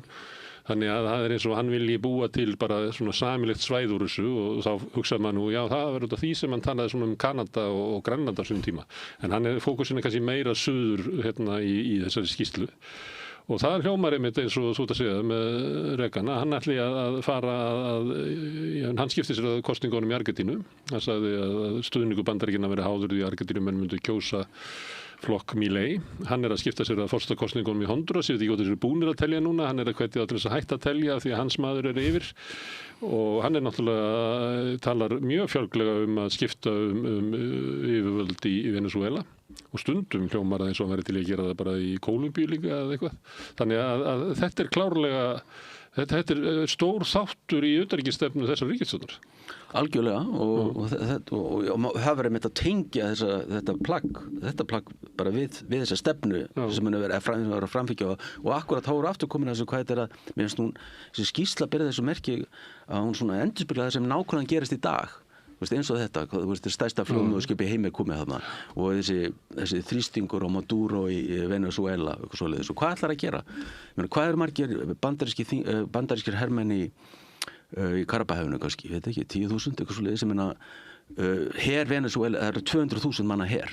Svo ég meina ef það er alltaf, ég sé hann ekki fara að ráðast inn í landið, en hann getur gert loftárásir og gert kannski sem hann gerði, þú veist, í Íran, þú veist, eina árás svo er ég hættur, eitthvað svoleiðis og þessi kjarnorku. En það fyrir náttúrulega eftir í hvernig mat svona ráðgjafans er. Það getur vel verið þessu menn þarna sem meta það að ef að Bandaríkjamenn sína hnykla vöðuna nógu mikið að þá verði óeiningin í Venezuela og ef að við kæmum þá myndu menn leggja niður vopn svona, ég meina menn. Það er augljóslega verið að reyna, þetta er augljóslega strategían, að reyna að setja bara alveg maximum þrýsting á stjórnvöld en án þess þó að þurfa að beita herveldi. Þú vil ekki gera það fyrir en að þeir vita þeir vil ekki festast í Víetnam. En eins og staðan er núna, hann er ekki fara að ráðast að vinna núna. Það er ekki eins og staðan er núna. Ég myndi ekki veiða það. Nei, og þessi fókus á að Ameríkan sé okkar og eigi að vera viðskiptaleg og pólitísk og hernaðarleg eining. Og það er töluvert af því. Ég hef verið svolítið að reyna að fylgjast með í Suður-Ameríku og sumu leyti finnst manni að þetta sé dæmi lönd sem að væri kannski gott fyrir að það væri ekki bara einpóla heimur. Að geta þó leita til Kínverja með eitthvað því að það er ömurlegt eins og Úkraínar upplifa núna. Það er ömurlegt að vera land í túngarði stórveldis. Það er miklu betra að hafa einhverja valkosti og sama á við til dæmis kannski í Afríku að það getur stundum verið ágætt fyrir að hafa valkosti. Sko. Þetta verður ekki bara áður undir hælnum á Vesturlöndunum og annað slíkt. En mér sýnir að þetta séu viðbrögð við þeirri þróun sem hefur verið í Suður-Ameríku að það hefur svona losnað aðeins ég meina tækifærið þeir eru að ræða að búa til fríverslunarsamningu við Evrópu, Brasilía komið í BRICS, fleiri lönd hafa áhuga á því, Argentína var að hugsa það áður en það var skiptu forseta. Þannig að það er eins og það sé verið að bakka út úr þróun sem að varð í heimsmálunum vegna uppgangs Kína þegar að Bandaríkin voru upptekin í Miðausturlöndum og kannski eitthvað myndi segja jáfnvel í Evrópu að þá hefur það áhrif þeirra bakgarði og þeir ætla að laga það. Það er akkurat sem segir í skýrslunni bara beinlinni sem segir í skýrslunni þetta er alveg hárrétt og þetta er akkurat vandamáli við svona stefnu þegar mörg smáríki vilja bara þess að þau vilja bara geta veslað við alla eða viðskipti við alla án þess að vera alltaf bundin einhver ákveðnu stórveldi og þetta gerist og þetta á sérstaklega við Bandaríkin og Kína ekki satt, og svo, eins og gerist þarna og maður lítum bara Ísland, allt í einu þessi áhersla á að reyna að auka samskiptum í Kína eftir hrunið, alltaf Bandaríkin sýndu engan áhuga og það var alveg hægt og meðan svo og gerði engar athugasemdir við það svo aftur á þangað til Trump kemst aftur til valda, þá þetta orðið vandamál sko. Bara verðilegt stoppuð í að gera belt og brautsamning Já, ok, þetta var ekki komið svo langt einhver skilaboðum það að það væri ekki þolað Já, bara Pence kominga að segja fríverslunarsamningu við Kína þarna í gatinu. Akkurat á þessu tíðanbilið þarna sem þetta var hægt og Bandaríkjunum og það sama sem að gerast núna með Rómönsku Ameríku og svona að vegna þess að Kínverjar það mjög mikið og sérstaklega þessi stórríki, þú veist, Brasilíu, Argentínu og það svo mikið og líka út af þessum málmum og öllum þessum náttúruauðlindum sem það augljóslega sem líka að hugsa á þessu svæði. Svo að, þetta akkurat vandamáli, þetta líka bara vandamáli við svona, sem kalla á ensku, þessi sem þetta lýsa, þessi geta eiga valkosti, svona hedging þetta kallað, að þá að loksins þegar stórveldi sem nær, þú veist, sem söguleg tengsl byggjast mjög mikið á, þegar það allt í einu rumskar og segir, ég vil þetta ekki lengur, þá oft mjög erfitt fyrir þessi ríki að halda hinu áfram. Þú veist og það oft vandamál það getur mjög dýrt fyrir þessi ríki að vera í óvinveittu sambandi við nálægt stórveldi nákvæmlega og þá eins og Trump náttúrulega þó forverar hans hafa aldrei gengið svona langt hann bara segir þá bara setjum við 50% toll á alla vörur sem koma frá okkur eða hægi ykkur eins og ég vil en þetta einmitt vandamáli við að fylgja svona strategíu sem mörg smáríki vilja gera þú veist, þau eru svo veik hvort þið ég menna, við viljum bara geta að vera vinir allra þú veist, það svoleiðis hugmynd. En þessi breyting maður gæti alltaf síðan að fyrir sér hún bara svona eðlileg viðbrögð í Bandaríkjana, tengist kannski ekki Trump sérstaklega út af breytingum í heimsmálum þetta bara allt í einu verið Monroe-kenningin og Roosevelt við bótin við hana allt í einu verið allt í einu lifandi og skiptir máli sem hefur kannski ekki gert áður af því að Bandaríkin voru upptekið við annað það sýna það líka náttúrulega jáfnvel svona stórveldi hefur bara athyglisbann upp að ákveðnu marki. Þau geta bara staðið í einhverjum 2-3 stórum málum og þá gleyma þau það bara þannig að alveg, við erum ekki með stærri haus að það þótt að fólk sé í stórum ríkjum að þá nær ríkið ekki eða ríkisstjórnin nær ekki hafa fókus á mörgum málum í einum. Þannig að einhver leit þetta viðbrögð bara sem að maður gæti hafa séð fyrir en kannski stíllinn ekki, hann mjög sérstaklega trumpískur, sérstaklega það sem blandað saman eða hernaði, pólitík og viðskiptum á mjög sérstakann hátt. Þetta sem akkurat sem hann gerir út allt, hann bara blandar öllu þessu saman og alveg óhika, þetta svona fjárkúnar, þú veist, aðferðir, hvernig hann notar í sínum samskiptu önnur ríki, það bara, ef þú gerir ekki þetta þá og tollar hafi verið aðalega notað til þess. Og kasta kannski fram svona tilboðum og sér til hvernig þeir tekið í þeim, breytir þeim og svona alltaf eins og sér bara þessi lifandi viðskiptasamningur sem í gangi. Það akkúrat þannig. Og hann náttúrulega hegðað sér alltaf þannig að stundum verið sagt að hann alltaf með viðbrögð bara við ykkur ástandi. Og það kannski vorkunn þeim sem hafa þurft að búa til þessa stefnu og ástæðan fyrir því að hún kannski stangast sumstaðar á innbyrðis að þegar menn að reyna að búa til stefnu í kringum athafni slíks manns sem bara með viðbrögð við hinn og þessu að það getur verið flókið Nákvæmlega og svo og þeir sem þú veist með honum í liði ég meina þeir eru ekki allir með sömu skoðanir ég meina það svona eins og endurspeglast í þessu plaggi það þetta maka þú veist með þessi áherslu á þú veist þessi Evrópu og hnignun Evrópu og þessa populista flokkar sem verður að gefa það í skyn að þeir styðja þá og líka það sem hann segir Rómönsku Ameríku hann að tala það að þeir bara hann segir styðja stjórnmálaflokka beint þú veist sem eru fylgjandi þeirra stefnu Bandaríkjastjórnar. Þetta verður ekkert sagt í stefnu. Ok, CIA hefur nú stundað slíku undirróðustar sem mára beili hér og þar. En þetta ekki sagt svona með þessum beinum hætti. Þetta svona viðbrögð í stefnu. Annað sem í henni að verðandi Mið-Austurlönd sagt að hann eiginlega flautar af stefnu sem ég meina síðast kannski sá háaresti við að halda henni fram hafi verið George Bush yngri sem að var hugmyndin það að útbreiða lýðræðið í þessum heimsluta og koma á löndum sem væri líkari okkar og það væri leiðirinn að fríð og leiður að viðskiptum okkar við þetta svæði. Þetta bara flautað af og sagt bara í þessu svæði fólk með alls konar hugmyndir hvernig stjórnvöld eiga að vera með konungsríki og það náttúrulega nýbúið að vera ég veit ekki forseti Sýrlands, nýbúin að vera í Hvíta húsinu sem að fyrir korteri síðan hefur verið skilgreindur sem íslamískur terroristi. Þannig hann að segja það að hann alltaf ekkert að vera skipta sig innanlandsmálum þarna. Nei, það alveg skýrt, það alveg skýrt. Og skjör, því hann segist alltaf að gera það í Evrópu og Suður-Ameríku, en í Miðausturlöndum nei. Já, þetta einmitt líka mjög ótrúverðið, sko, á þessu svæði. En ekki samt sögulegt að það sé bara sagt að segja þetta svona að útbreiðsla lýðræðis í þessum heimsluta við hættir í. Og líka ekki, og það sem líka, kannski það ekki verið að upphæfa Ísrael heldur. Nei. Það áhugavert líka. Og jú, það akkurat, hann sér þetta bara viðskiptatækifæri aðalega, eins og allavega eins og talar svæðið. En þetta eitt líka sem að sér ekki fyrir sér að sé trúverðugt og verði, ég vil meina það að Bandaríkjamönnum skiptir sér öllum þessum svæðum í framtíðinni. Þau séu ekki að draga sig í hlé.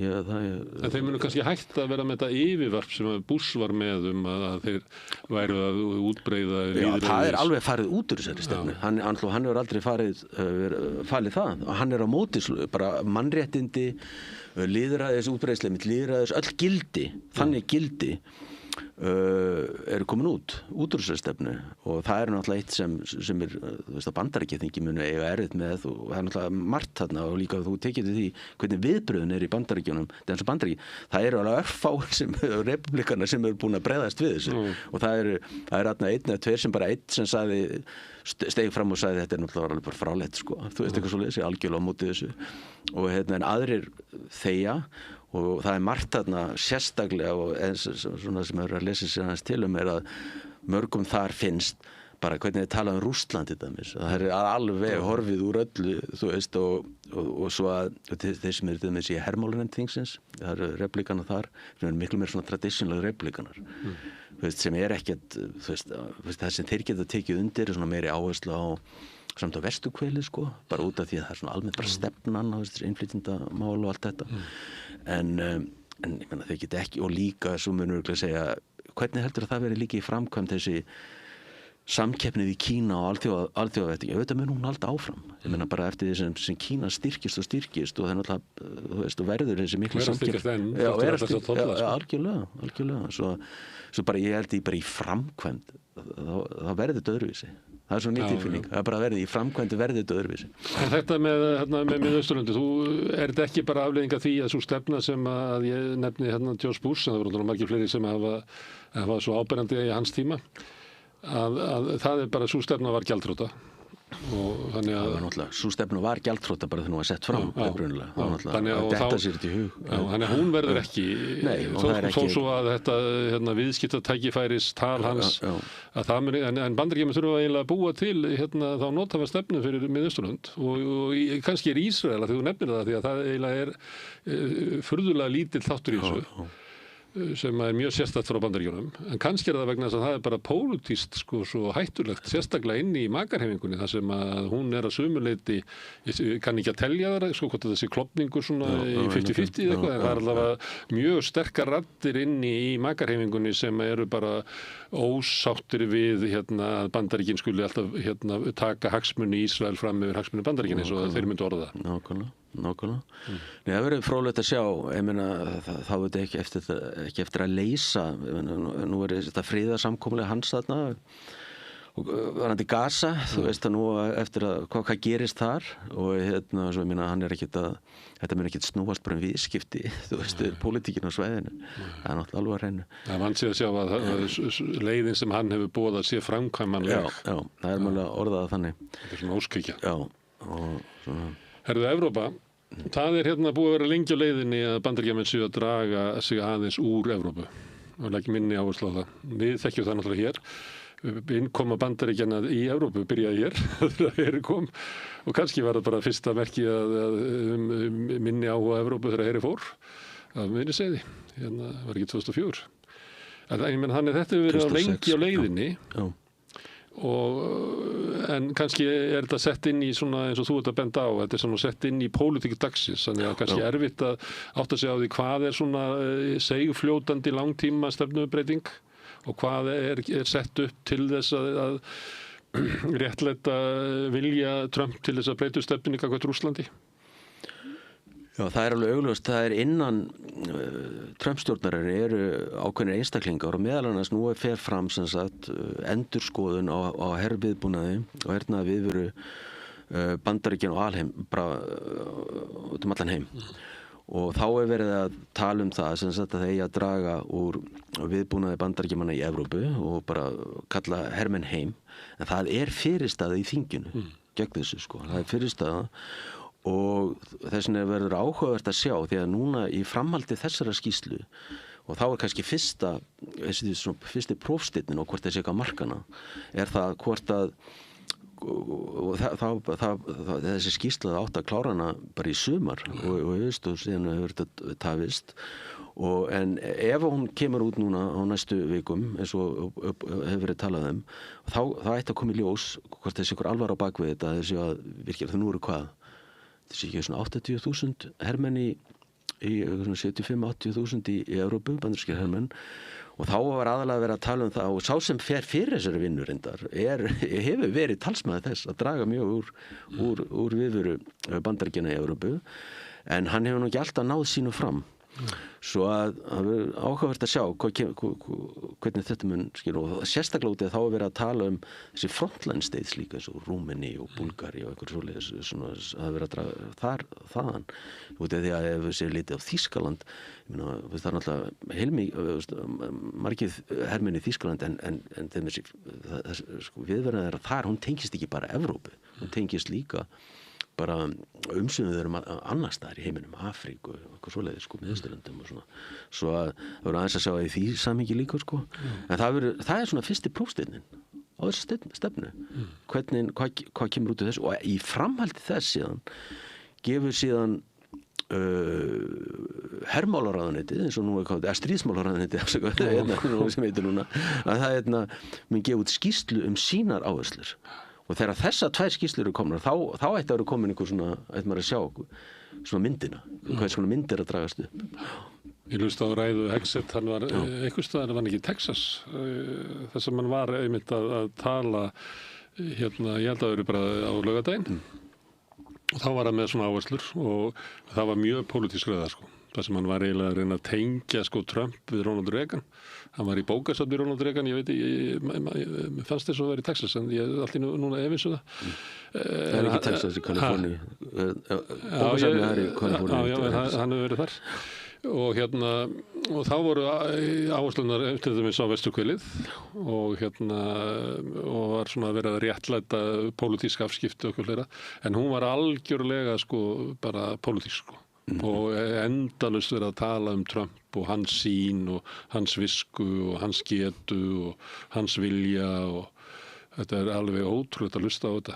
Þetta skulle vera sem einu sinni var kallað sko forysturíki lýðræðis. Þetta hljóma náttúrulega bara eins og alræðisríki þar sem hefur verið að hampa allsjáandi foringja sko, sem allt sér úr skil. Leiðtogadýrkun. Ótrúleg. En ég sá að hérna í pólsku blöðunum að þeir voru að segja að það væri plugginni sem lægi fyrir þinginu sem væri búið til í sameiningu út úr ykkur þingnefnd, republikana og demokrata, það sem ekki mætti merkja niðurskurð í herafla í Evrópu. En það er samt þannig að þótt þessi skrítin skýrsla þá er hugmyndin á bakvið þetta er sko stefnan og svo verður allt sem byggt er ofan á að hvíla á þeirri stefnu. En kosturinn kannski við þá sem að vilja fara aðra leið heldur en að svona makarhreyfingin vill er að það er svo sem margt í þessari stefnu sem að má réttlæta alls konar hluti. Þannig að hún leggur ekki mjög skýrar línur. Nei, nákvæmlega. Það er svona eins og verður að segja spenna á milli þátta í henni. Eins og bara, hefur komið fram til dæmis í tilraunum Trump til þess að semja við Rússa. Það sést bara að inn í ríkisstjórninni eru ólík sjónarmið. Það fer eftir í hvort að svona hans viðskiptafélagar fara á fundin eða Rubio. Rubio er nær Evrópu heldur en viðskiptafélagar Trump. Og það er hlutið þessu sem að veldur því að það er erfitt ráð í þetta. En hann stefna að það sé bara meiri hagsmunir, svona America First, að það er meiri hagsmunir fyrir okkur að eiga góð samskipti við Rússland heldur en að viðhalda þessu stríði í Úkraínu. Þannig að við viljum gera það. Við viljum bara skilja þá Úkraínu stríðið eftir ef okkur tekst ekki að semja frið og þá verður Evrópa bara að sinna því eða þá bara ræðst þetta með einhverjum hætti. En við teljum það að þessu ríkari hagsmunir Bandaríkjanna að draga Rússland aftur inn í svona alþjóða viðskiptasambandið og þar til gutunum. Já, það er... Þetta er þannig. Já, og þetta kom fram bara strax á fyrstu mánuðunum, þú veist, og þá þessi hugmyndir, svona stórveldapólitík það sem sagt, það sem við ekki rættum, að hefði mátt gera líka er að náttúrulega þessi bara anduð líka á alþjóðastofnunum og yfir þjóðlegum stofnunum öllu slíku. Ekki bara Evrópusambandið, við virðist það eiga bara við NATO og Sameinuðu þjóðirnar og allt bara. Það er náttúrulega augljóslega beinist mjög gegn Sameinuðu þjóðunum, hefur gert frá upphafi. Og þá er einmitt, og þetta var hann að segja strax þá, og þá spyr maður sig hvort að markmiðið sé að umbreyta þessu kerfi, alþjóðakerfi sem er í dag þannig að þetta verði bara þessi stóru ríki sem ráða þessu og skipta öllu sín á milli og þá er þetta sem kallað að vera ensku eða svona í áhrifasvæði, spheres of influence og það sem sé að hugsa og þannig bara vinna geta hann inni með Rússum þessu og svo haldið áfram. Þetta er akkurat það sem er sko stóra spurningamerkið.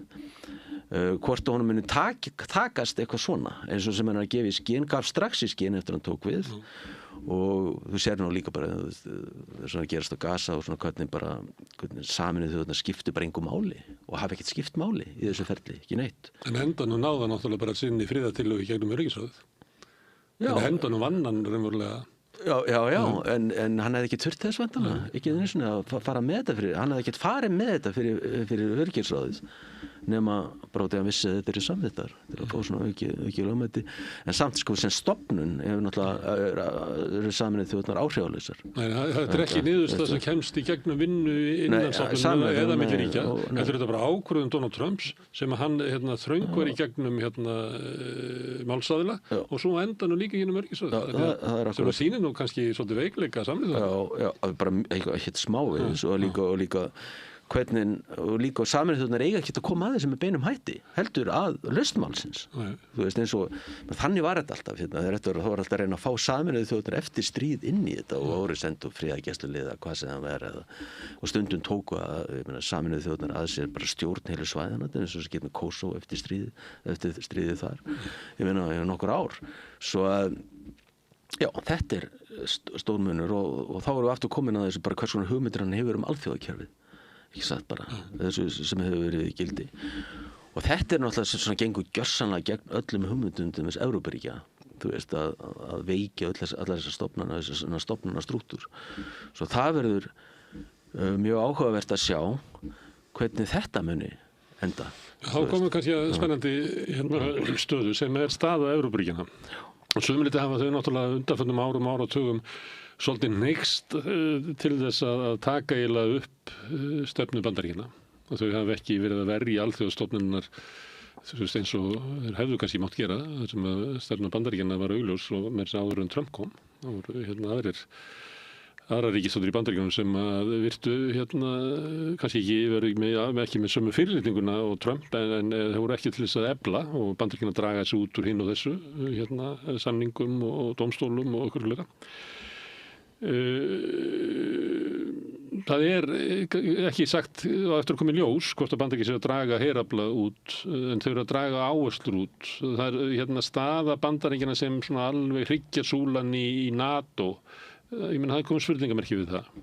Það er og þá er hvernig ættu Evrópuríkin að bregðast við? Maður myndi segja þá fá Evrópuríkin þá tækifæri til þess að móta sér sína bara sjálfstæðu utanríkisstefnu sem að þurfi ekki að vera að hafa Bandaríkin alltaf góð og það geti verið ánægilegt fyrir Evrópu nema að það eru bara fjölmenn þjóðríki og þarna ég meina erfitt að sjá að það sé eitthvað svona skýr samstaða sem að myndist í Evrópu þegar að Bandaríkin hafa dregið sér tilbaka. Stundum er talað ég kalla að vera svona friðar, að tryggt frið í Evrópu, Bandaríkin. Af því að þeir eru þarna svo sterkir og stórir með hendina yfir, svo dragar hann tilbaka. Að þá verður allur hópurinn að koma sér saman, að þá er ekki borðið lengur þannig að sé einn við endan sem að segja bara meira og minna hvernig hlutinir er að vera. Nú er þetta orðið hringborð og við höfum að koma okkur saman um það. Þá koma fram ólík sjónarmið ríkjanna í Norður-Evrópu og Suður-Evrópu, Vestur-Evrópu og Austur-Evrópu. Þú veist, ég segi þetta bara í þess að stundum við tala þess að Evrópa sé eitt fyrirbæri. Og bara í þessari skýrslu talaðu það líka og það er akkurat, ég hef ekki svör við þessari spurningu, en þetta er það sem sagt, ef maður lítur aðeins fram á við, þá eru svona ákveðni möguleikar í stöðunni, ef að þetta gengur eftir eins og þetta lýsa þessu, að þeir muni draga sig bara út úr Evrópu miklu leyti Bandaríkjamenn, þá náttúrulega eru tveir kostir, annarkvort þá bara endurreisa NATO sem einhver evrópska stoð. Þú veist, þetta sé bara Evrópu, þú veist, að NATO verði bara einhver evrópskt hernaðarbandalag, eða að þetta fari bara inn í Evrópusambandið og sem hluti af Evrópusambandinu, sko. En það, ég tek alveg undir það, en vandamálið það er að þetta eru svo mörg ólík ríki þarna og þeir verða þá að hafa eitthvað mjög sameiginlegan sterkan óvinn, eins og í þessu tilfelli ef hún tekist er það Rússland, voru mikið, eins og þetta er, og það er það sem heldur þeim mjög mikið saman, þó ekki öllum, með sérstaklega Austur-Evrópuríki nokkur, sem hafa aðra skoðanir, eins og Ungverjar og Slóvakar, sem er stjórnvöld í þessum löndum, Slóvakar og núna Tékkar. Og svo að þá eftir að þetta sem maður sér sem er svona sem einhverja möguleika, en þá er alveg eftir út fyrir þetta. En þeir eru eyða samt, sko, þú lítur á þetta, það er að tala um það, Bandaríkjunum er svo dominanandi, sem er alveg rétt. Ég meina, þeir eru að eyða $1.000 milljörðum á ári í hermál. En ég meina, ef þú tekur saman það sem Evrópuríkin og eru búin að verja núna í hermál og eru búin að lofa að gera á næstunni. Já, það er sérstaklega búin að lofa, því að það er annað sem við líka eftir að sjá hvernig framkvæmdin verður. Já, það er alveg rétt, en samt sem áður, bara ef við tökum sama tölurnar núna, þá verður þetta eitthvað 400 og eitthvað milljarðar. Ég meina, þetta er ekki lítið, það er ekki þannig, sko. Og svo að maður ekki, þú veist, það er eftir að koma í ljós hvað kemur út úr þessu. Þannig að það verið samstaða innan Evrópu að leggja höfuðáherslu á hernaðaruppbyggingu og vörn gagnvart óvinninum sem er Rússland, þó svo að það sé orðið vinur Bandaríkjanna, að þá hefur Evrópa efnahagslegan þrótt til þess að gera. Kannski ekki á sama tíma viðhalda stríðin í Úkraínu. Það kostar nú sitt. Já, það er alveg hárrétt. Það er einmitt og það er verið svo, þú sér nú bara hvernig Zelenski er að svona fóta sig í því, hann er ekki tilbúinn til að bara, þú veist, að móta einhverja stefnu með Evrópuríkjunum. Hann telur sig vera það háðan Bandaríkjamönnum í þessu. En núna, hann var í London í gær eða ekki, hann er í Róm og var að tala við Páfann bara í morgun. En þú sérst hvernig hann talar. Hann talar alltaf það er alltaf þessi balans. Við erum alltaf að vinna líka, við getum ekki verið án Bandaríkjamenn. Er það ekki vegna þess að hann gerir sig grein fyrir því að ef Bandaríkjamenn fara í burtu, þá hefur Evrópa ekki þrótt til þess að viðhalda stuðningi við Úkraínu. Það er ekki bara í stríðinu, heldur það að halda úkraínska ríkinu gangandi. Já, það er eitt og líka bara að heyja stríðið. En þess að bara, ég held að við talaðum þetta áður, ég meina 85% sko geta til að reka stríðið eins og með eftirliti og njóstnum og einhver svoleiðis bara andstæðingin. Það eru Bandaríkjamenn sem láta þær upplýsingar í té. Slíkar upplýsingar eru svo gjörsamlega háðir Bandaríkjamönnum upp á slíkum, og þetta hefur náttúrulega Trump, hann hefur hótað að nota þetta sem vopn gegn Úkraínumönnum, að hætta að veita þeim þessar hernaðar upplýsingar. En þetta er eitt, sko, en þessi er alltaf áhugavert, stjórnum að tala um að Evrópuríkin séu, þú veist, þeir eru að verja meiri fjármunum til hermála, en þetta er eitt sem Þjóðverjar er að leggja mjög mikla áherslu á. Þeir eru að leggja alveg ofboðslega mikla peninga í nákvæmlega þetta að styrkja getu sína á þessu sviði. Svona upplýsingum, hernaðarupplýsingum og svoleiðis. Þeir áttar sig á því án þess er þetta vonlaust. Menn eru hljóttan að byggja upp her og varnir sem eiga við stríð dagsins. Það reynist eins og er alltaf vera röng ákvörðun því að stríð morgundagsins er síðan annars. En það var hættulegast að búa til varnar viðburði með við stríð gærdagsins. Það kannski hafa menn líka gert. Margt til í því. En í skýrslunni þá kemur svona föðurlegt ráð til Evrópu sem er einhvern veginn, maður getur orðað þannig að Rússland er þarna Þetta eru 145 milljónir og þeir munu verða áfram að þið verðið að búa til ykkur samskipti við þetta ríki. Þannig að það er að því að það sem að gæti saman að Evrópu er hérna saminlegur óvinur. En Bandaríkjamenn munu ekki styðja Evrópu í því. Nei, ekki með, nei, það er alveg klárt eins og benda á dæmi þarna eins og með Þýskaland að hérna þeir að flytja Volkswagen-verksmiðjuna til Kína til þess að geta notað rússneskt gas. Þetta virkar nú ekki sem argument sko. Þetta var mjög skrítið. Ég hjóði mitt eftir þessu. Það er ekkert sem segir sem er þetta að rekja þessi rússnesk orka. Það getur bara verið eitthvað allt annað önnur orka sem Kínverjar að noti. Þetta er svolítið tónnin í þessu. Fyrirlitninga tónninga út Evrópu er svolítið yfirgenging. Það er hárrétt sko. Og manstu eftir eitthvað tíman að komið svona kveðja til Evrópu frá Ameríku? Nei, aldrei. Þetta er alveg, það er bara í stíl við bara hvernig, við þennan stíl stjórnarinnar, bara hvernig bara þessi retorík og ég meina það er ekkert verið að fylgja einhvern diplomatísku reglum eða bara, þú veist, hvernig bara það er talað önnur bara stjórnvöld annar ríki og önnur ríki og það er náttúrulega byrjaði strax á fyrra kjörtímabilið Trump, hvernig hann talaði bara þetta veri þú veist hvernig hann talaði ákveðin svæði eins og Rómönsku Ameríku þú veist og hann bara sá þetta og líka eins og tala núna hvað er ekki Sómala, já það var ég hlusta á það var í Hvítahúsinu það var yfirgengilegt þetta er bara ónýtt fólk við erum að taka bara Sómalana frá Minnesota kynþáttahyggja er alveg sko og senda á tilbaka til land sem er ekkert land þetta er fólk sem getur ekki haldið upp í landi af hverju erum við með það hér þetta er bara afmennskun og þetta er akkurat þannig það er það sem er sko hann kemst upp með þetta og hefur náttúrulega sumuleyti held ég hann hafi haft áhrif á heimsísu með þessu svona ófyrir veitni og bara ruddaskapur veður svolítið yfir samfélagi og þá komum við kannski að þessu með tilkynningu að það sé ljós í Evrópu sem að séu þjóðsinnaðir flokkar og miða við hvernig Pence varaforstinn talaði í München þá vísaðan í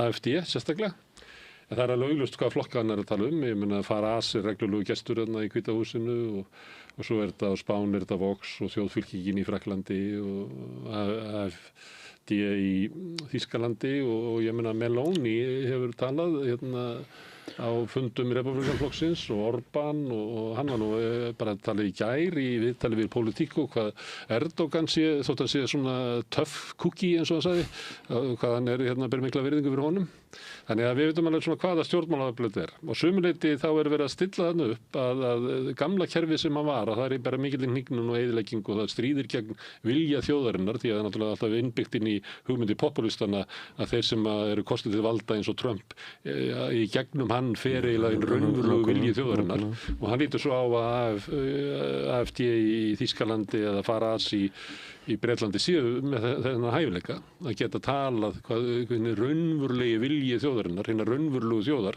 það er ekki innflytjenda. Og hann sendir þessi skilaboð og ég meina Bandaríkin er ekkert smáraðis sterkt afl sko, þannig að það eru alls konar menn í Evrópu sem sjá sængsína útbreyta að þetta er bara framtíðin. Og nú mun verða upprisa svona, við getum kallað þetta nýfasískra flokka og það er bara frami fyrir mig að skella mér á þennan vagn. Ekki fer ég að vera sósíaldemókrati eða kristilegur demokrati í pólitík sem er bara dæmd til að tapa.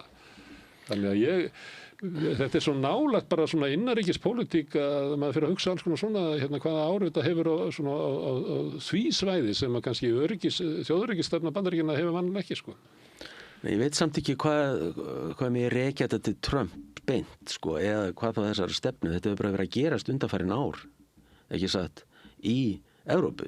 Að þessi populistaflokkar, hægri populistaflokkar að verða oft stærri heldur en sem miðhægri flokkar og íhaldsflokkar til dæmis, sem náttúrulega sem hefur verið bara þróun sem sagt og þeir eru með svona 20 pluss svona í næsta nágrunni okkur þeir eru komin náttúrulega 30 í Bretlandi og sama í Frakklandi og yfir í Frakklandi og síðan og líka og í sömum konunum hafa líka AfD verið að fá fleiri atkvæði í skoðanarkönnunum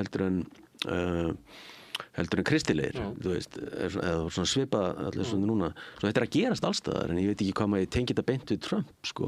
Þetta var þessi þróun átti sér stað áður en þetta hefur líta til hans. Það er annar munur þegar litið á þetta sem svona heildarstefnu sem að breyða sér yfir. Það hafi náttúrulega verið einhver samskipti á milli frönsku þjóðfylkingarinnar.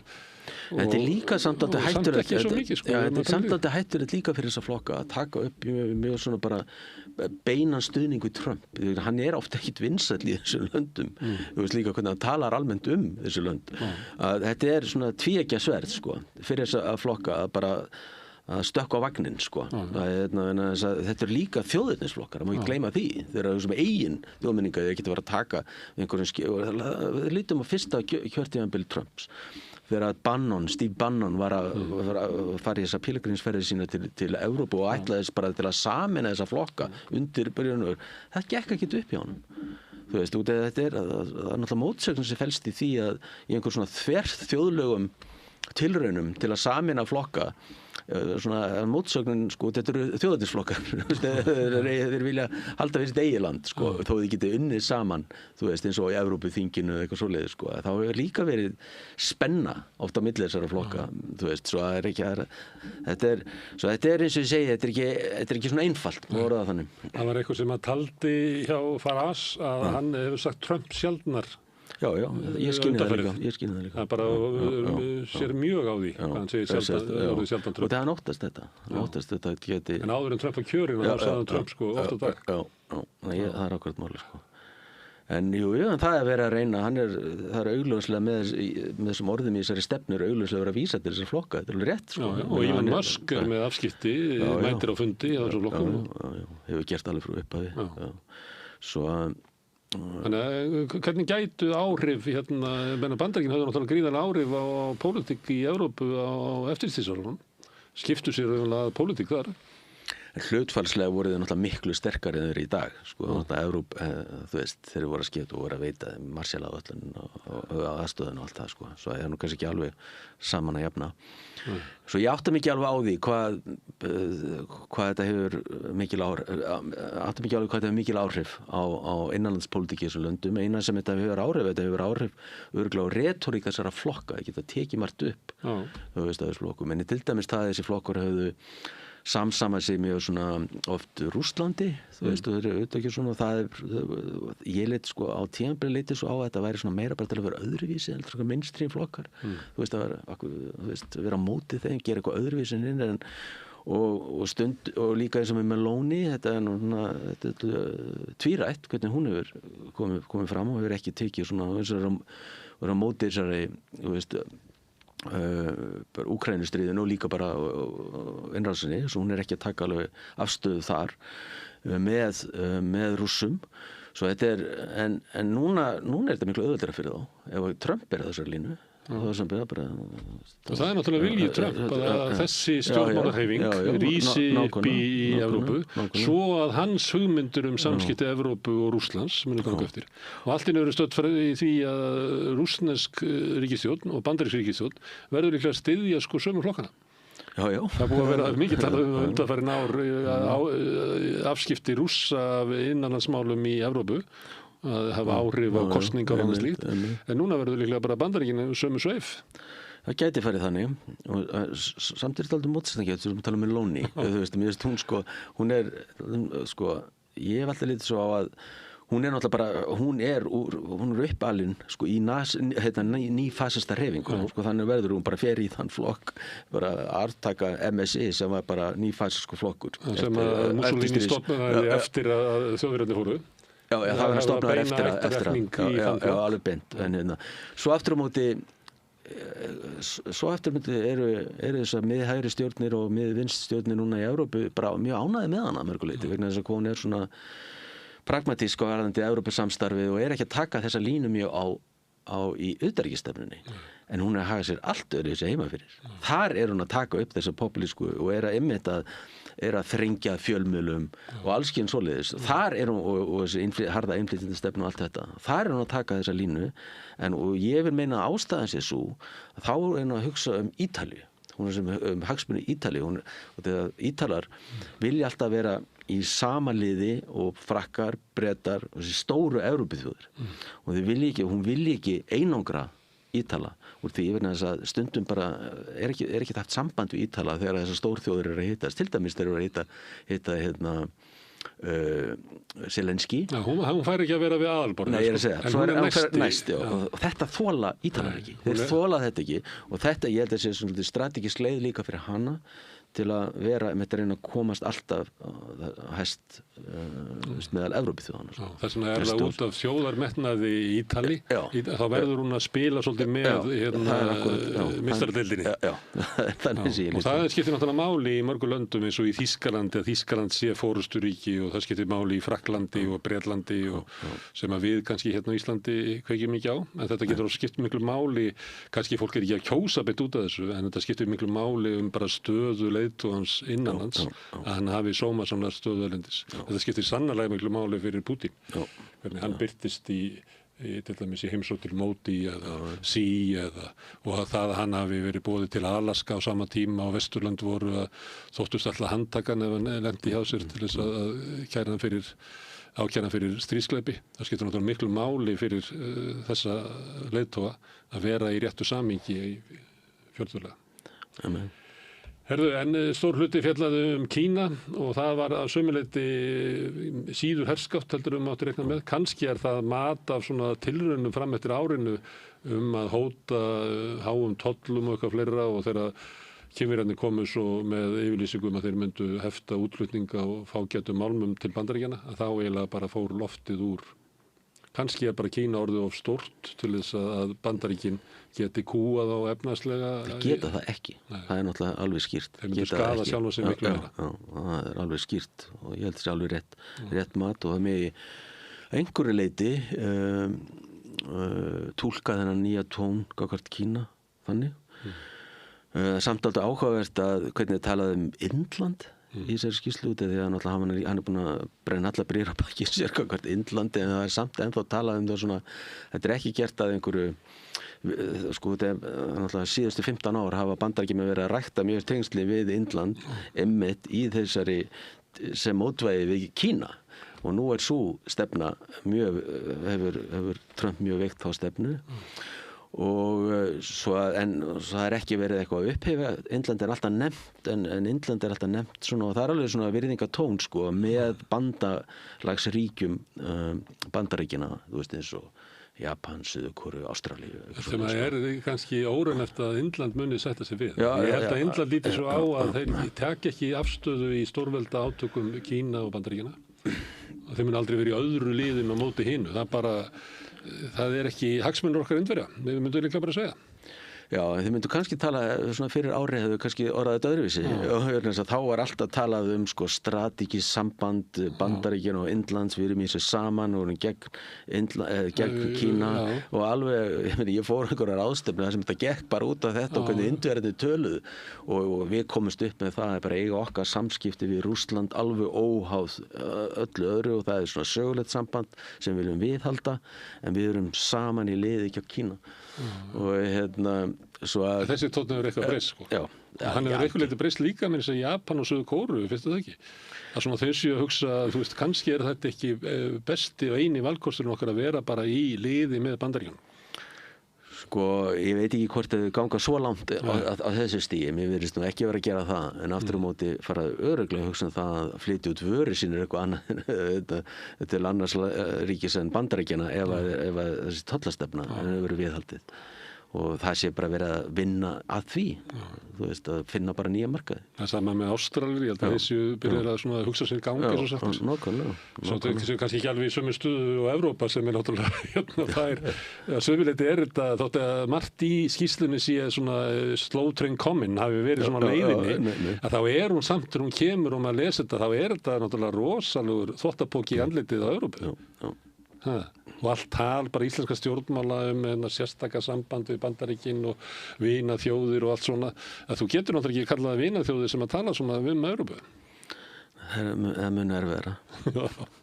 Herðu Valur, alltaf gaman að fá þig hérna að tala um öryggismál, Hjörðakir. En við höldum hérna áfram við Rauða borðið allir að skilja heiminn og samfélagið og okkur sjálf, næsti kafli eftir augnablik. Alþýðufélagið er eigandi samstöðvarinnar. Markmið félagsins er að auðga og bæta umræðu í samfélaginu. Allir geta gengið í Alþýðufélagið með því að skrá sig fyrir áskrift að samstöðinni. Samstöðin.is. Við lifum á tímum þegar þörfin fyrir opna og gagnrýna umræðu er brýnni en nokkru sinni fyrr. Ég heiti Ólína Kjerúlf Þorvarðardóttir og ég styð og vel samstöðina, sjálfstæðan og óháðan fjölmiðil.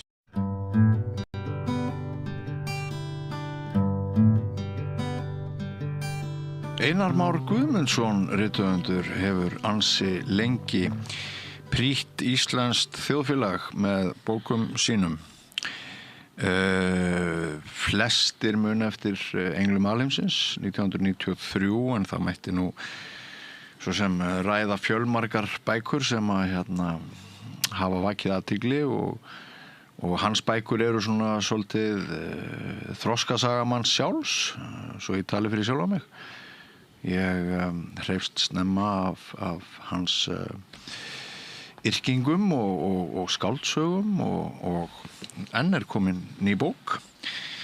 Hún heitir Allt frá hatti ofan í skó og segir þar frá Haraldi sem ætlar að verða skáld og flytur haustið 1979 til Kaupmannahafnar með kærustunni til að vinna að því markmiði. Það er nú ekkert smá verkefni að ætla að vera skáld og skáldið Einar Már er komin hingað að Rauða borðinu. Vertu velkomin, Einar. Já, takk fyrir. Til hamingju með bókina. Já, takk. Ég segi að það sé ekkert smá verkefni að ætla sér að vera skáld. Þú ferð ágætlega yfir svona þessar mótsagnir og vesenið þegar ungur maður ákveður að verða listamaður og þú ferð yfir vesen margra annara, þú ferð yfir mótsagnirnar sem sagt og þetta er ansi mér finnst það mjög skemmtileg bók. Mér finnst bæði hægt að lesa hana grunnt sem svona ákveðið sagnfræðiritt eða hugmyndasöguritt, en svo getur maður líka staldrað við eftir að fyrir greinarskilin og hugsa lengi og mér finnst það hafa tekist það nokkuð vel. Fannst þér gaman að skrifa þetta? Þessa bók? Já, mér finnst nú yfirleitt gaman að skrifa bækurnar en þessi hefur auðvitað eðli málsins samkvæmt líka verið dálítið svona lengi með mér. Já. Af því að þetta eru náttúrulega kannski svona leið og þetta er svona verið að skrifa þetta að verða til í þessu fæi. Já. Þá er þetta leið svona ákveðið svona yfirsýn yfir þetta svið það er svona einhver skáldskapafræði, það er að segja hvernig maður mótast svolítið sem höfundur og ég í rauninni þó að það sé alveg rétt að segja að bókin fjalli þennan unga mann sem ætlar að verða skáld, að þá er það samt ekki beint þannig sem ég upplifði það. Ég held bara að ég hafi verið skáld skilurðu, að ég hafi verið svona svolítið dæmdur í þetta starf og því að ég held svona ýmsum dyrum opnum. Ég er náttúrulega skráður hérna í bókmenntanám og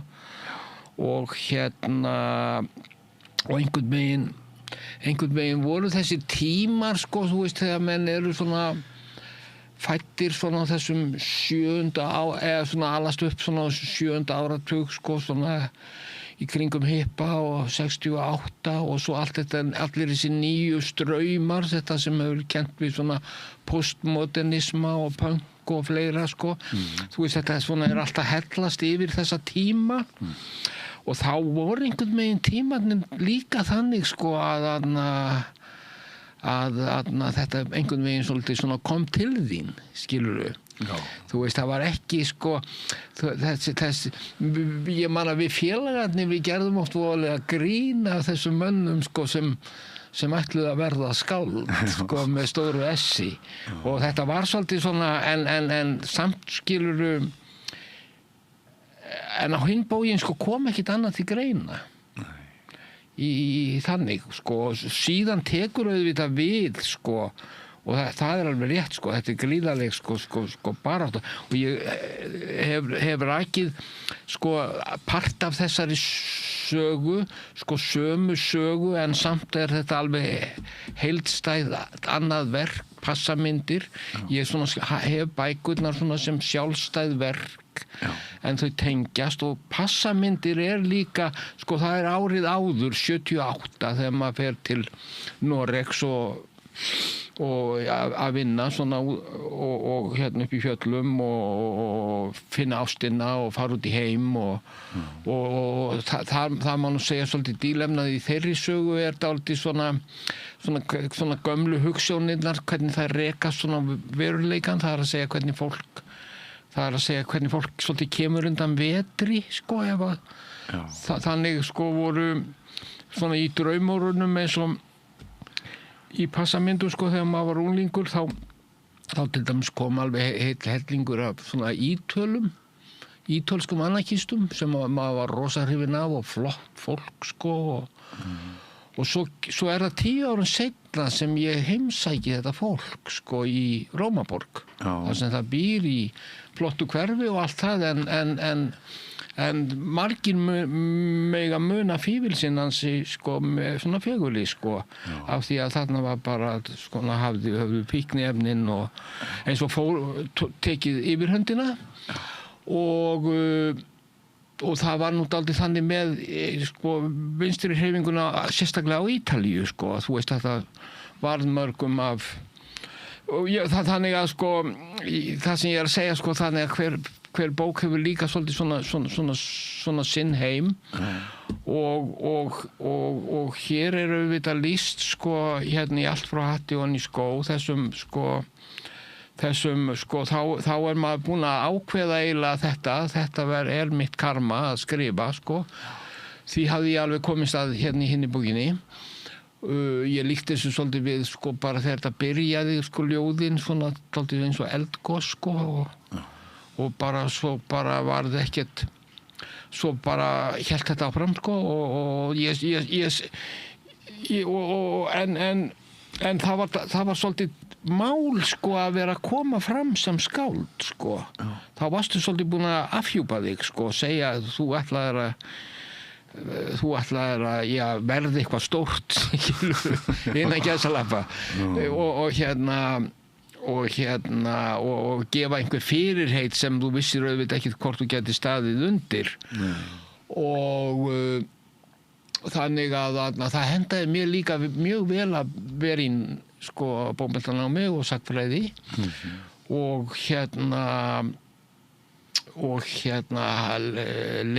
lesa en vera svona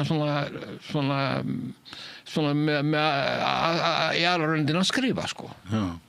Krakkar við erum í Köpen segir í þessari bók og þar ertu að vitna til þess að það var einhvers konar hátindur þess sem hægt var að komast á bara í huga þeirra sem meldi. Já, það var nákvæmlega sko þetta var sko það er ýmislegt þetta að segja sko að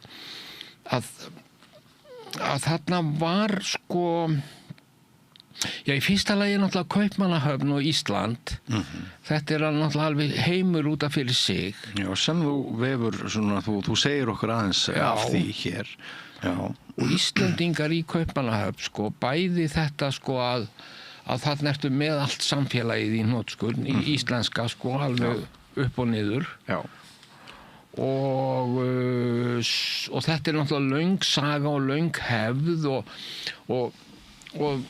og hérna sko þegar við erum þarna á 20. öldinni seinni í parti 20. aldar þá er alltaf líka hort sko í sko 19. öldinni í þessum mikla ljóma sem fjölnismenn og margir náttúrulega voru svolítið svona svolítið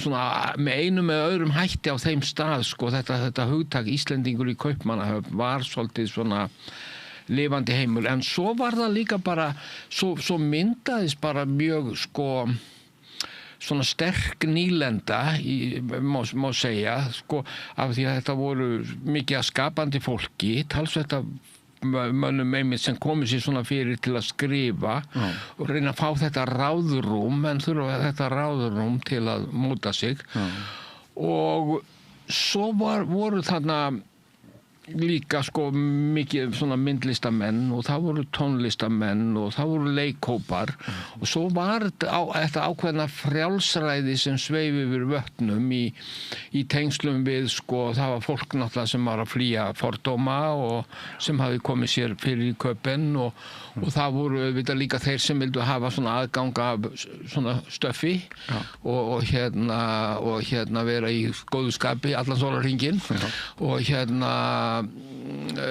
þannig að þarna blandast og svo náttúrulega fólk sko líka svona í félagslega kerfinu og fólk sem sé og svo fólk bara að vinna á vinnumarkaðnum sko og þegar maður var náttúrulega í þessum ætlaði sér þetta sem að ég var að gera að þá lendi maður svolítið svona í öllum hópunum sko.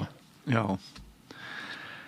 Ég þurfti að ég náttúrulega vann þarna sem hreingerningamaður og nefni sko og finn þessu til dæmis áhrif hreingerningakvennanna á bókmenntirnar sko. Já. Svo nú textílinn þér hvernig við klæðumst og hvernig við komum fram það nú áhugavert, þú varst nú snemma þekktur fyrir kórónafötin og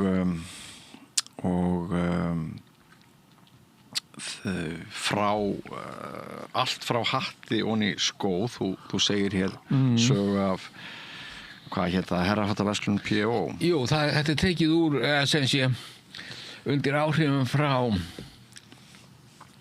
sko, slagorðið var allt frá hatti onni skó, herradeild P.O. Já. Og þetta og alveg eins og kórónafötin sko, það annars vegar ég að útsetja veruleikan og búa til annan veruleika sem passar inn í sko þennan rétta veruleika. Svona þetta eins og menn segi í skáldskapnum, svona kannski hvernig þetta speglar hvort annað sko. Já. Og síðan í kringum einmitt kórónafötin og P.O.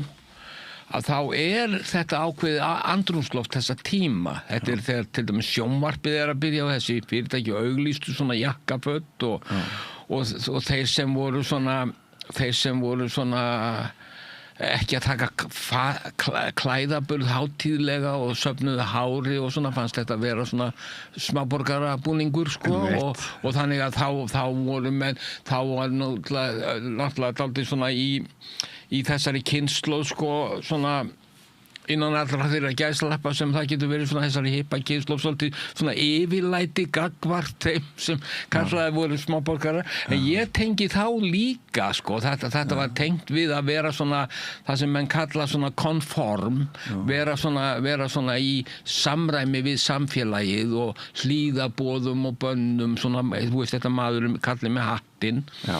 En svo tengi ég þetta líka, skilurðu, eins og þeir mennirnir sem voru þarna að kenna okkur jóga í Guðsbyggifélaginu. Þeir voru líka svona, maður sá kallana með skólatöskur í strætó og í jakkafötum og þeim líki ég að líka við, sko, þetta eru líka svona heilagir menn frá Austurlöndum. Sko, það er að segja, þú veist, sko, það sem maður í stuttumáli að segja að það eru auðvitað svolítið svona fordómar og yfirlæti að dæma fólk út frá sko klæðaböldi, skilurðu og þó að það sé auðvitað, þú veist, þegar þú lýsir þegar þú nefnir einhverja flík eða einhverja framkomu eða viðhorf að þá það auðvitað alltaf afurð einhvers tíma og lýsir auðvitað tímabilinu sko.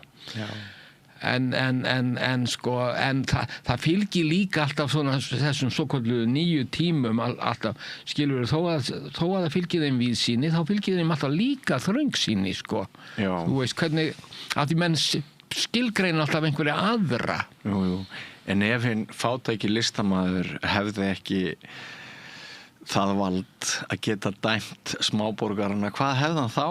Því ekki fylgir lífi hins fátæka listamanns veraldlegur auður, þess vegna hann fátækur oft á tíðum. Já. Og kannski nú þessi spenna eiginlega bara nauðsynleg til þess að þú keyrir þig áfram í lífinu, ásetningur þinn að verða skáld þarf að vera svo mikill, það er svo auðvelt að villast að braut og fara að efast Jú, ég held að þetta geti bara vel einhver dagamunur að menn séu hættir þú veist, þetta er svolítið svona eins og ávanabindandi efni skáldskapurinn og leitar á fólk svona eins og slíkt og menn verða það verður einhvern veginn kannski svona í aðra röndina ekki hægt að gera neitt annað. En svo það líka að menn skilgreina sig kannski þú veist að því það ákveðin mótsögn í þessu sem við erum að ræða að því listamaðurinn auðvitað smáborgari og svona en það bara þú veist listamaðurinn yfirleitt og sérstaklega kannski á þessum tímum og raunar kannski bara alla 20. öldina, það er frekar núna sem að listamenn eru orðnir svona hlýðnir og fer lítið fyrir þeim í samfélaginu sem stór varasamt, ekki satt? Jú, á mörgu leyti en alla 20. öldina skilgreina listamenn sem mikið í bara andófi gegn samfélaginu og við samfélagið og sem sé skilurðu hika ekkert við að taka afstöðu. Einmitt, akkurat. Og þetta voru náttúrulega tímar, skilurðu, sem var dálítið mikið krafist afstöðu og það sem menn höfðu afstöðu og við komum og að margir úr eins og vinstrihreyfingunni, úr svona líka svona mjög róttækum samtökum, alveg eins og það láta aldrei svona anarkista viðhorf í loftinu og maður var undir áhrifum frá öllu þessu fólki sem ég lýsi einmitt eins og í bókinni eins og í köflunum Breiðholtið og Mokka og svona í raunveruleikanum svona fólk eins og Dagur Sigurðarson og Róska og þetta fólk sem kom svolítið með heiminn. Dagur kemur með fútúrisman og bítið og Róska með anarkisman og fleira en svo verður til auðvitað líka bara þessi harða pólitík verkalýðsbaráttan og herstöðvabaráttan og svo kemur kvenréttindabaráttan og þá verður líka til í bókmenntunum má segja svona þegar til lengdar lét svona ákveðin réttrúnaður menn áttu skilur að skrifa fyrir einhverja ákveðna hópa, menn áttu að hafa þessa skoðanir og bókmenntirnar urðu dálítið svona eins og þú værir að sanna einhvern málstað það var þetta viðhorf en mín kynslóð þó að við séum mörg hver mjög róttæk að við rísum gegn þessu viðhorfi að líta á bókmenntirnar sem einhvers konar svona ræðustól eða þú veist að því að þetta sé þá sér með þessar skoðanir skilurðu að þá eru bókmenntir auðvitað líka bara bókmenntir og þú hefur aldrei barið þér á brjóst í þínum boðskap þetta þú náttúrulega segir heilmargt en þú valdir lágstemmdari leið heldur en Já, þetta liggur einmitt í því Danirnir tala holning á ensku það attitude hjá okkur orðið viðhorf næris ekki beint en þetta er svona að því þetta er ekki beinlínis skoðun þetta er bara, þetta er svona sem sé viðhorfi til hlutana og þetta er svo mikið þegar ég flyt þarna án þess að ég geri mér einhverja grein fyrir því að þá er þetta stóra málið í bókmenntunum í Danmörku. Það er að koma einmitt þessi ný kynslóð sem er svona sama kynslóð ég menn sem eru bæði svolítið eldri og yngri og þeir eru mjög afgerandi í þessum viðhorfum að svona þessari fagurfræði að sko bókmenntirnar séu svona sjálfsins herra sko og lenda að því að hinn viðhorfin sko félagslegu viðhorfin eða svona það sem svona þetta var stundum kallað bara svona félagsráðgjafa bókmenntir sko að það voru svona búin að vera svona svolítið ríkjandi viðhorf. En þar voru auðvitað eins og Paul Borum sem ég vitna í, bendir á, þar voru auðvitað líka svona meistaraverk innanum, sko. Já. Og eins og Vita Andersen og hennar bók Tryggis narkomanir sem hún heitir nú á íslensku í klómu öryggisins, ég hefði nú þýtt á öryggisfíklar. Já. Og sú bók vel þýtt hjá Nínu Björk heitinni Árnadóttur. Já. En að því þú nefnir Paul Borum, sko, hann gengur aftur og aftur og aftur og aftur og hann alltaf að koma í sögu í þessari bók. Þegar maður heldur að maður hafi skilið við hann, að þú sett búin að skilja við hann, þá poppar hann upp aftur og aftur. Og enginn veit hvað skáldsaga er. Já. Sko, maður fer að hugsa út frá þessu enginn veit til hvers við erum hérna, enginn veit hvað. Já, þessi setning og ég bara tekið eftir því sko að hún hefur gefið mönnum veitt tilefni til að hugsa ýmislegt sko. En Paul Borum þetta var þessi maður sko, hann var sjálfur svolítil tímaskekkja vegna þess að hann er 20 árum eldri, hann er fæddur 34 og hann er svona leiðtogi, hann stofnar sko þetta sem heitir í dag í Danmörku er bara Institution for Fatterskólinn, rithöfundaskólinn. Og hann tekur þessi ungskáld dálítið vendavængsinn, þessi sko Søren Ulrik Thomsen, Mikael Strunge og Píu Taftrúp og þessa sem eru leiðandi svolítið í þessari kynslóð. Þjálfunarbúðir? Já, eða sko þau hafa náttúrulega opáðast að hann er svona einhver mikill þekkingabrunnur sko og leið vill hann vera svona eins og unga fólki sko eiginlega yngri en sko gengur með hanakamp og í leðurjökkum og svona var í rauninni líka bara sko frægur í Danmörku sko og þó víðar væri leitað sko fyrir sko sem sé já, kannski þau viðhorf hans sem birtust meðal annars í útlitinu og en síðan var þessi maður sko, hann var náttúrulega algjör svona náma hvað varðaði bókmenntir sko. Og eini gæinn sem fær að reykja í Norræna húsinu meðan hann talar. Þetta er á þessum tíma sko sem sko sígarettan var sko og þetta er náttúrulega þessi tími sko, þú veist menn það sést engin reykja lengur sko en sko auðvitað sem betur fer sko, þetta er náttúrulega líka heilbrigðisvandamál en þetta var náttúrulega viðhorf tímanna sko, þú veist eins og í sko allar okkar fyrirmyndir sko lét alltaf mynda sig með sígarettur, rockljómsveitirnar og ljóðskáldin og svona sko þannig þetta svona viðhorfin geta birst á svo marga vegu sko og hann var einmitt þetta sko hann sko það voru voða fáir sem sá að hann væri ekki með sígarettu sko og þú veist þetta þannig að með fullri virðingu fyrir því sko. Já, en þau eru nokkur sko sem þú fjallar sem að lifðu ekkert mjög lengi. Já, hann deyr 60 sko,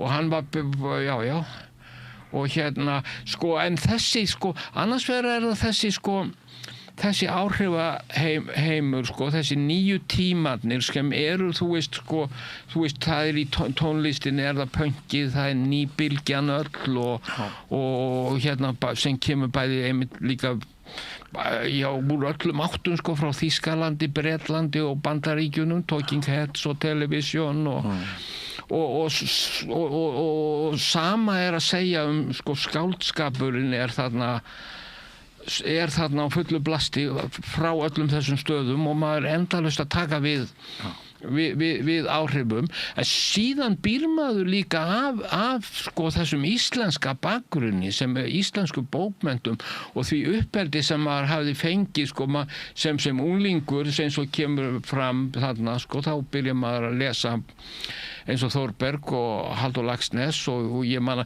sko, en til dæmis sko sem lýsandi sko þegar ég unglingur að til dæmis Salka Valka og Bréf til Láru, þetta hefði miklu meiri áhrif á mig sem sko hugsandi mann sko, svo gerðu mig svona róttækan sko eða áttu sinn þátt í því og hérna síðan eru það þessi skáldin öll sko bæði atómskáldin skilur og ljóðskáldin Sigfús Daðason og Hannes Sigfússon og Jón Óskar og þessi skáld og Einar Bragi og fleiri og Vilborg Dagbjarts og svo Ásta Sigurðar þarna Þorsteinn frá Hamri og þú veist þessi skáld að koma með líka sko ekki bara áhrif úr þjóðadjúpunum heldur líka bara utan úr heimi sko þarna undir Frakkland, Svíþjóð ég held að Einar Bragi til dæmis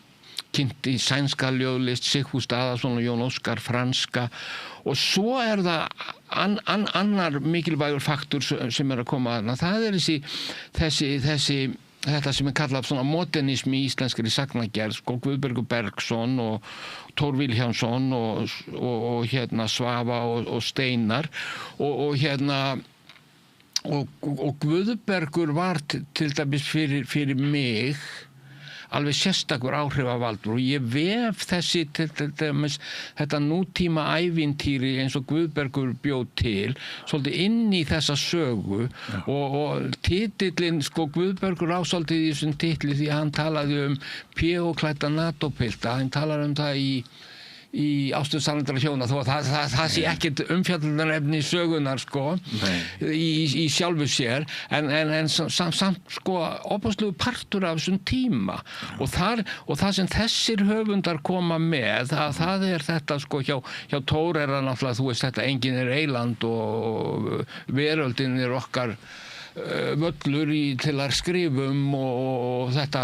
sko blanda þessu huglæga og hlutlæga. Þú skýtur nú skemmtilega á Thor í bókinni.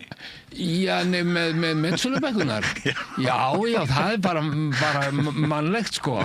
En hérna það engin rætni þar undir því þér finnst þetta bara fyndið. Mér finnst þetta bara fyndið. Og manni finnst þetta svolítið fyndið líka. Og það ansi margt sko, mér finnst ekki rætni gott veganesti sko í bókmennirnar en mér þykir svona væntum oft svona briskleika og stundum hégóma eða hvað maður vilja kalla það en sko hvað sem Guðbergur kemur svona með fyrir mína kynslóð og þennan tíma að það bara eitthvað allt annað persónugalleri í bókunum hans en því sem maður hafði verið að lesa sko í skóla sko og allt þetta sem tengt var við í bókmenntir á Íslandi Gunnar Gunnarsson og Guðrún frá Lundi og allt þetta sem var svona upp á vinsælt skilurðu. Ég fæ svolítið þá tilfinningu að á þeim tímum sem að þú verður til sem skáld að þá hafi svona þið hafið upplifað það þannig að það hafi ekki verið neitt manual það hafi allir vegir verið færir í allar áttir en það náttúrulega mjög háskalegt líka því að þá nú hérna ef það þannig sem veitir ykkur gríðalegt tækifæri til þess að fara í ýmsar áttir þá samt ef vegvísarnir eru fáir og ef lífverðni svolítið hættulegt sem viðurkennt og svona það að vera bóhem þetta voru sannarlega mjög dýnamískir tímar eins og þú hefur skrifað þetta, en mjög gefandi, fólu í sér mikla opnun og tækifæri, en stórhættulegi líka. Stórhættulegir, já. Það er náttúrulega, ég hugsa að séu náttúrulega allir tímar hættulegir. Já, ég ætlaði nú reyndar að fara benda á það, en svo... Og eiga sko sínar hættur, sko. Jú. Og þegar frá líður eru kannski hætturnar það sem svona heitlandi við tímana, sko.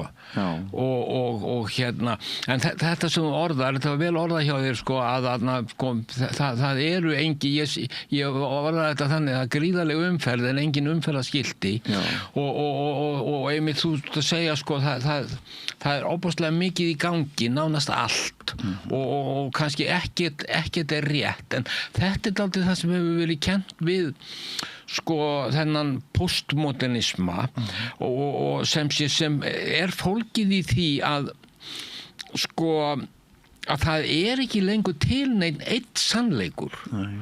Og sem sé þessna verður til dæmis óbúslega kjánalegt sko að segja sko koma fram á þessum tíma og segja ég er rímnaskáld eða ég er súrrealisti, skilurðu, sko menn blönduðu þessu bara öllu saman, sko og því ég til dæmis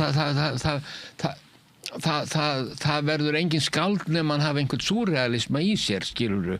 Hins vegar er kannski þetta statement sko að vera skilurðu súrrealismi sem einhverja stefnuskrá, þá væri það útiloka ansi margt, sko, skilurðu. Þannig að sko það er stefnurnar, sko, og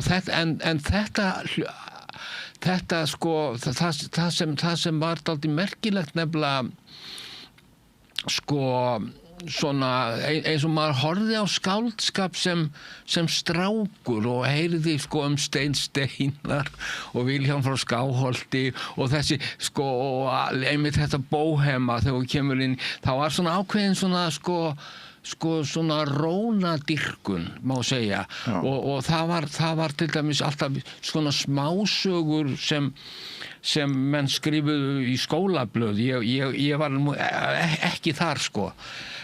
Ég skrifaði bara pólitík í skólablöðin og sko það voru menn að skrifa, þú veist, svona vitra klósettverði og róna með spakmæli á vör og slíkt og því líkt, sko. En sko En maður hafði gæfu sko líka vegna þess að maður var skólaður í pólitík og marxism og öllu þessu að þá hafði maður gæfu til að rísa gegn því og maður gat líka sótt sko til dæmis í Halldór Laxness í ritgerðirnar hans svona andóf gegn þessu öllu sko að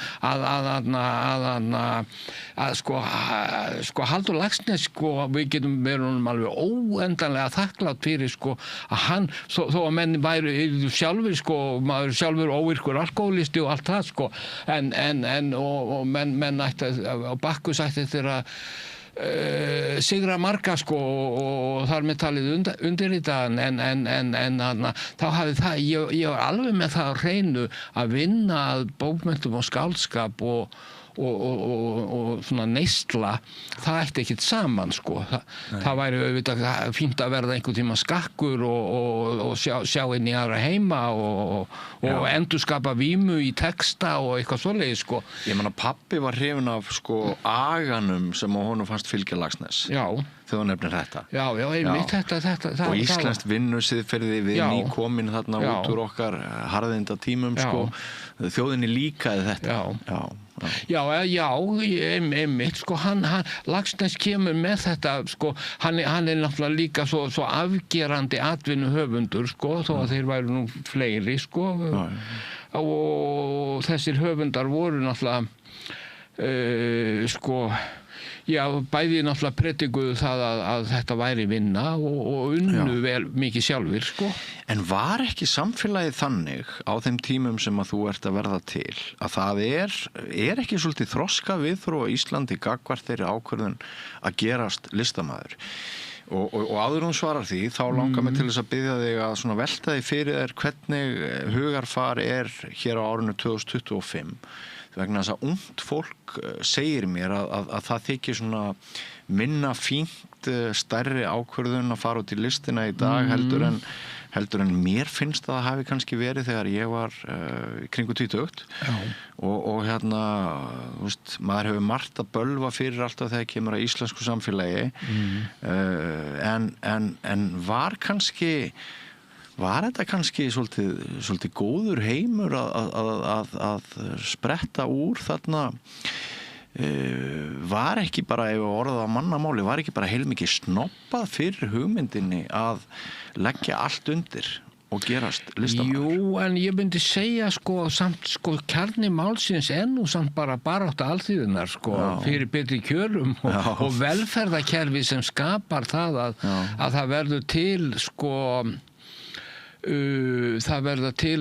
það geta orðið til sem sé fleiri atvinnuhöfundar og síðan þetta líka við erum alin upp við að ritlist sé frekar svona alþýðlegt alþýðlegt ég vil ekki nota orðið sport en sem sé svona athæfi að þú veist að þegar að maður eftir því þegar maður var strákur og það var smásagnakeppni í vikunni og þá komu 500 sögur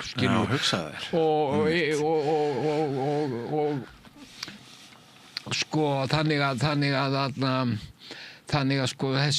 þetta að segja sögur og frásagnarlist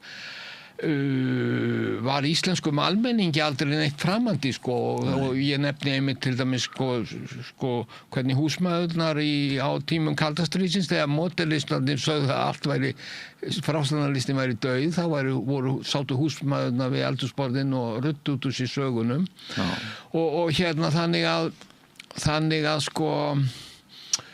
og við getum sagt það til að mynda ef þú berð okkur að það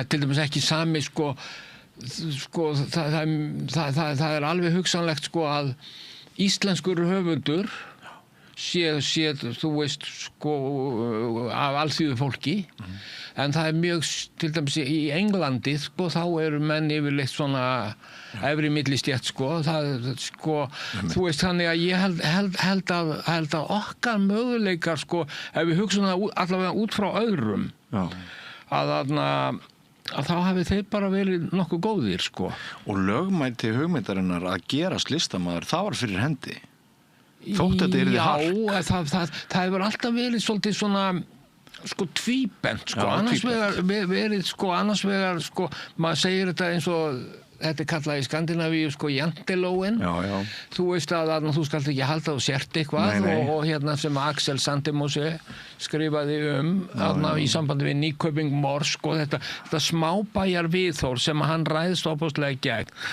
og þeir þarna í Nyköping héldu að þeir hefðu fundið upp og skömmuðust sín rosalega og það mátti ekki minnast á Axel Sandemose í langan tíma sem hann sem er nú aldrei svona kannski gleymdur í dag en var einn helsti höfundur Norðurlanda og hérna en það sem hann er auðvitað að orða á þessi hugsun hún er náttúrulega aldrei svona universal að það er alltaf það er alltaf hvað vill hann upp á dekk eða hún eða sá sem brýst út úr samfélaginu og reynir að spreyta sig sjálfur hann náttúrulega hann mætir ákveðinni andstöðu en hann er líka kannski líka hyltur og þetta kemur náttúrulega líka til á Íslandi vegna þess að okkur er hent svo snöggt inn í nútíman að þessi hreyfanleiki, mobilitet það verður miklu meira í okkar samfélagi og getur kannski verið stutt á milli minnumáttakendar og oflætis í þessum hérna Jú, eflaust algjörlega algjörlega og þetta var auðvitað þarna þegar þú vitnaðir í setninguna krakka við erum í Köpen að það var líka viðhorf sko, þú veist sko, það var líka sem manni fannst mega gagnrýna sko, voru ákveðnir hópar sko sem fannst þetta bara alveg nóg að vera í Köpen, skilur og það var eins og það væri full-time job sko og hérna sem það var sko, þú veist sko, já. Og hérna.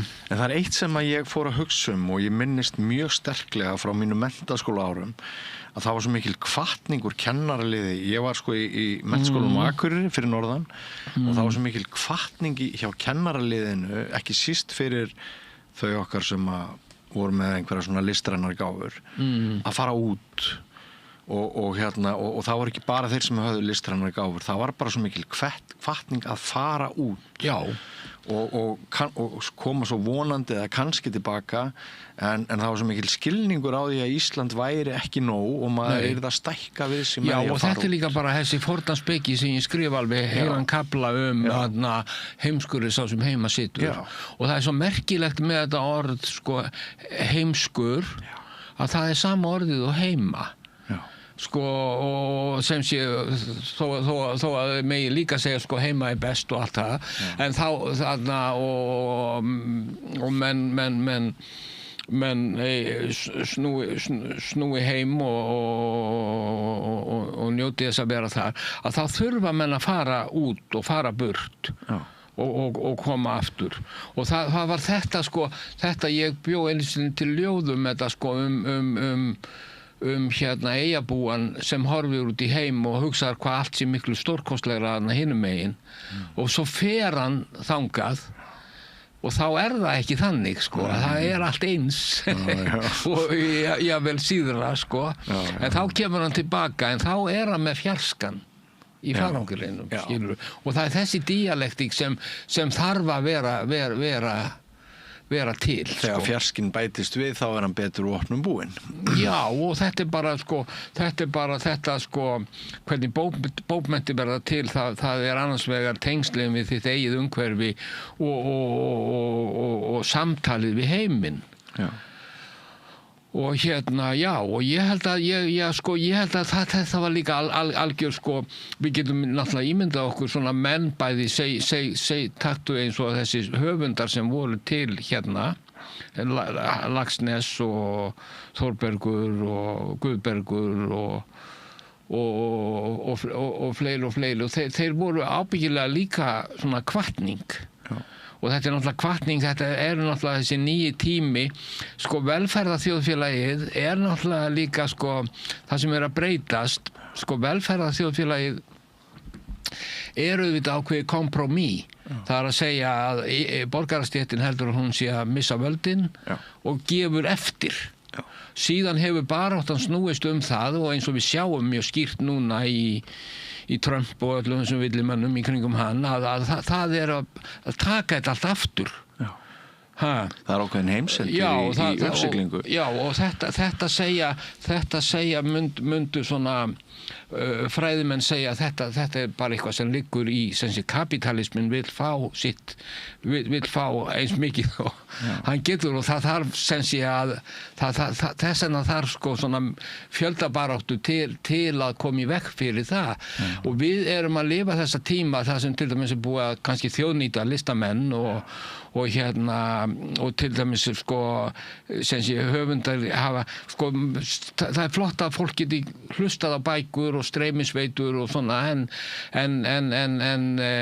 og gott að þetta sé ódýrt skilur og fólk geti fengið þetta í sko en sem sé hvað fáum við sko getum við spurt sko að sem sé það hafa leið náttúrulega hrunið upplög á prentuðum bókum og sem eru sko sem af þessu útgefna er aðal tekjulind sko þannig að þetta módel í útgáfunni að það er allavega konið miklu brestir í það og sem að held ég að muni skapa sko það er þetta menn myndi segja svona neikvæða sviðsmynd það myndi skapa sko geti skapað að þetta verði ekki eins eftir svona vert og hérna að menn sjáu sko það er ekki séns sko að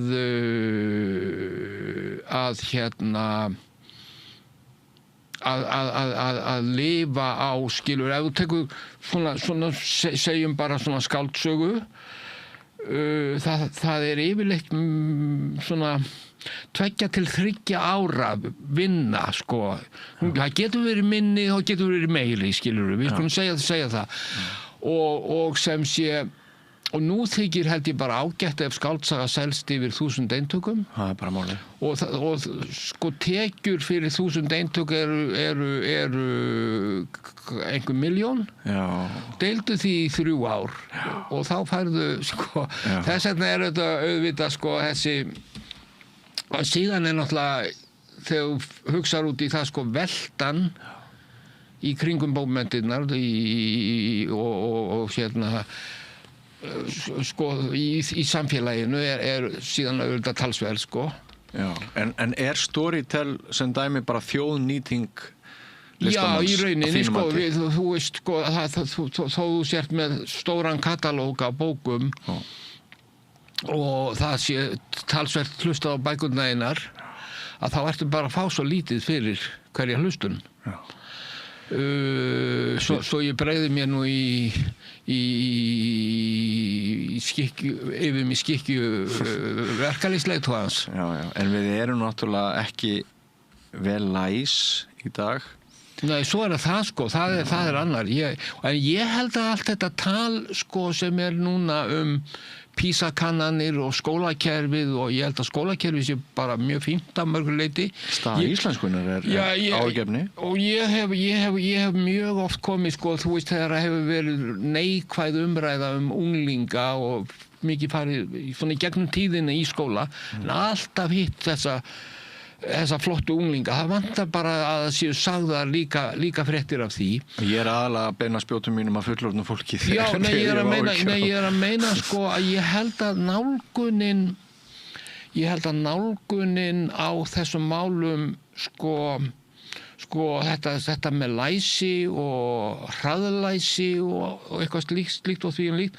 Þetta sé ekki, sko, ég hef til dæmis fengið, var í menntaskóla á Kristjánshöfn, fékk það verkefni að vera með svona ritlistakennslu og ég fæ nemendurna til að segja, skilur, ég segi þeim að skrifa ekki eftir neinum reglum, bara fá þetta allt, fá svona ákveðin verkefni, kannski bernskuminning eða heimildavinna, tala við pappa og mömmu eða afa og ömmu og skrifa eitthvað sögulegt og nemendurinn fari í gang og segir bara pælið í aðferðunum og eftir og ræðum þau mál og það verður, það vantar, sko, bara bókmenntakennslu í skólana, sko, alvöru bókmenntakennslu, sko, og ég er ekki að segja að það sé ekki alveg til staðar fín bókmenntakennsla. Ég held að vanti, þú veist, sko, það sem þessi sköpunargáfa er virkjuð, ekkert endilega út frá því sjónarhóli allir að verða rithöfundar, heldur bara það sé gott veganesti og vegna þess að þegar til dæmis unglingar fara að skrifa og svo lesa þeir þetta til dæmis upp fyrir hvern annan og svo getur haft svona einhvern reyndan leiðbeinanda með, kennara eða höfund og umræðan og það sem verður til að það er eitthvað algjörlega einstakt. Já. Og bókmenntirnar eru nefnilega, skilurðu, þær eru barátta gegn tómleikanum, þær eru barátta við þessi firringavandamál sem eru í samfélaginu. Þannig þess vegna hef ég oft sagt að við erum svona eins og andleg andspyrnuhreyfing. Já, það er ágætis líking og þarf að vera þannig, er það ekki? Þarf að vera þannig, sko. Já. Einar, við komumst nú ekki mikið lengra, það er gaman að sjá að þú ert þarna með hluta af þínu höfundaverki. Er þetta hátt í 50 bækur sem að þú hefur? Já, þetta er bara svona seinni hálfleikur, sko. Já, þetta er seinni hálfleikur. Og þú veist, það er alltaf margvíslegar bækur, sko. Þú veist, þessar þjóðfélagslegu Bankastræti 0 og Hvítabókin sem hafðu líka opnuðu fyrir manni ákveðna vittir í sagnalistinni, sko. Já. Og ég hef, sko, talið ég hef sagt, sko, að kýr kú, býtu við, heilugur, já, skáldsagan sé engin heilug kýr. Sko, þú þurft að renna þessu yfir. Já, ég þurft að gá. Hvenær segir maður kýr og hvenær kú? Já. Skáldsagan, sko, að skáldsagan bara þetta frjálsa form, sko, þegar ég var að skrifa sögulegu skáldsögurnar, Hundadaga, Íslenska konga, skáldlega afbrótafræði, því dæmist rétt vera, að þá hugsaði ég, sko, sannleikur sögunar, frelsi skáldsögunar og það sko frásagna listin sko, sem að til löngu fyrir daga skáldsögunar að hún svo fjölskrúðug og margbreytileg og þetta sem við köllum bara sko frjálsa sögu sko, það skáldsaga í dag, það heitir skáldsaga hvort sem að það rétt eða rangt, það skiptir engum máli. Heyrðu, Einar, kæra þakkir, nú ættu til hamingju með þessa bók, allt frá hatti og í skó, ég vona að þér vegni vel og þú eftir að skrifa miklu meira og kæra þakkir fyrir að koma hér að Rauða borðinu og kæra þakkir fyrir allt þitt mikla lífsstarf sem að ég og svo margir aðrir hafa notið. Ég líti á það sem mikla gjöf sem þú hefur fært. Takk. Nú, þátturinn hjá okkur verður þá ekki lengri í kvöld. Ég þakka ykkur hlustendum og áhorfendum fyrir samveruna. Vona þeir hafi notið dagskrárinnar. Ef þið hafið notið hennar svo mikið að þið hafið velt því fyrir okkur, jæja, það nú komið að því að ég styrki samstöðuna mánaðarlega. Þá hvet ég ykkur endilega til að fara inn á vefslóðuna samstöðin.is og finna þar nappur þar sem stendur áskrift og gegn því hlægilega lága framlagi aðeins 2.750 krónum á mánuði. Gegn þessu litla framlagi lofa ég ykkur meiri ánægju og stolti yfir því að taka virkan þátt í því að halda þessum fjölmiðli gangandi. Það verður ekki án þinnar aðstoðar. En það hægt að gera margt fleira en að kaupa áskrifta samstöðinni. Hver skipti sem að þið hrífist að efni sem að ykkur finnst ástæða til að deila, endilega nýtið samfélagsmiðla og annað til þess að vekja sem mesta athygli á okkur. En þættinum lokið í kvöld, við sjáumst aftur á morgun, verið sæl. Segðu það á Samstöðinni. Samstöðin í eigu hlustenda, áhorfenda og lesenda. Sláist í hópinn og gerist áskrifendur.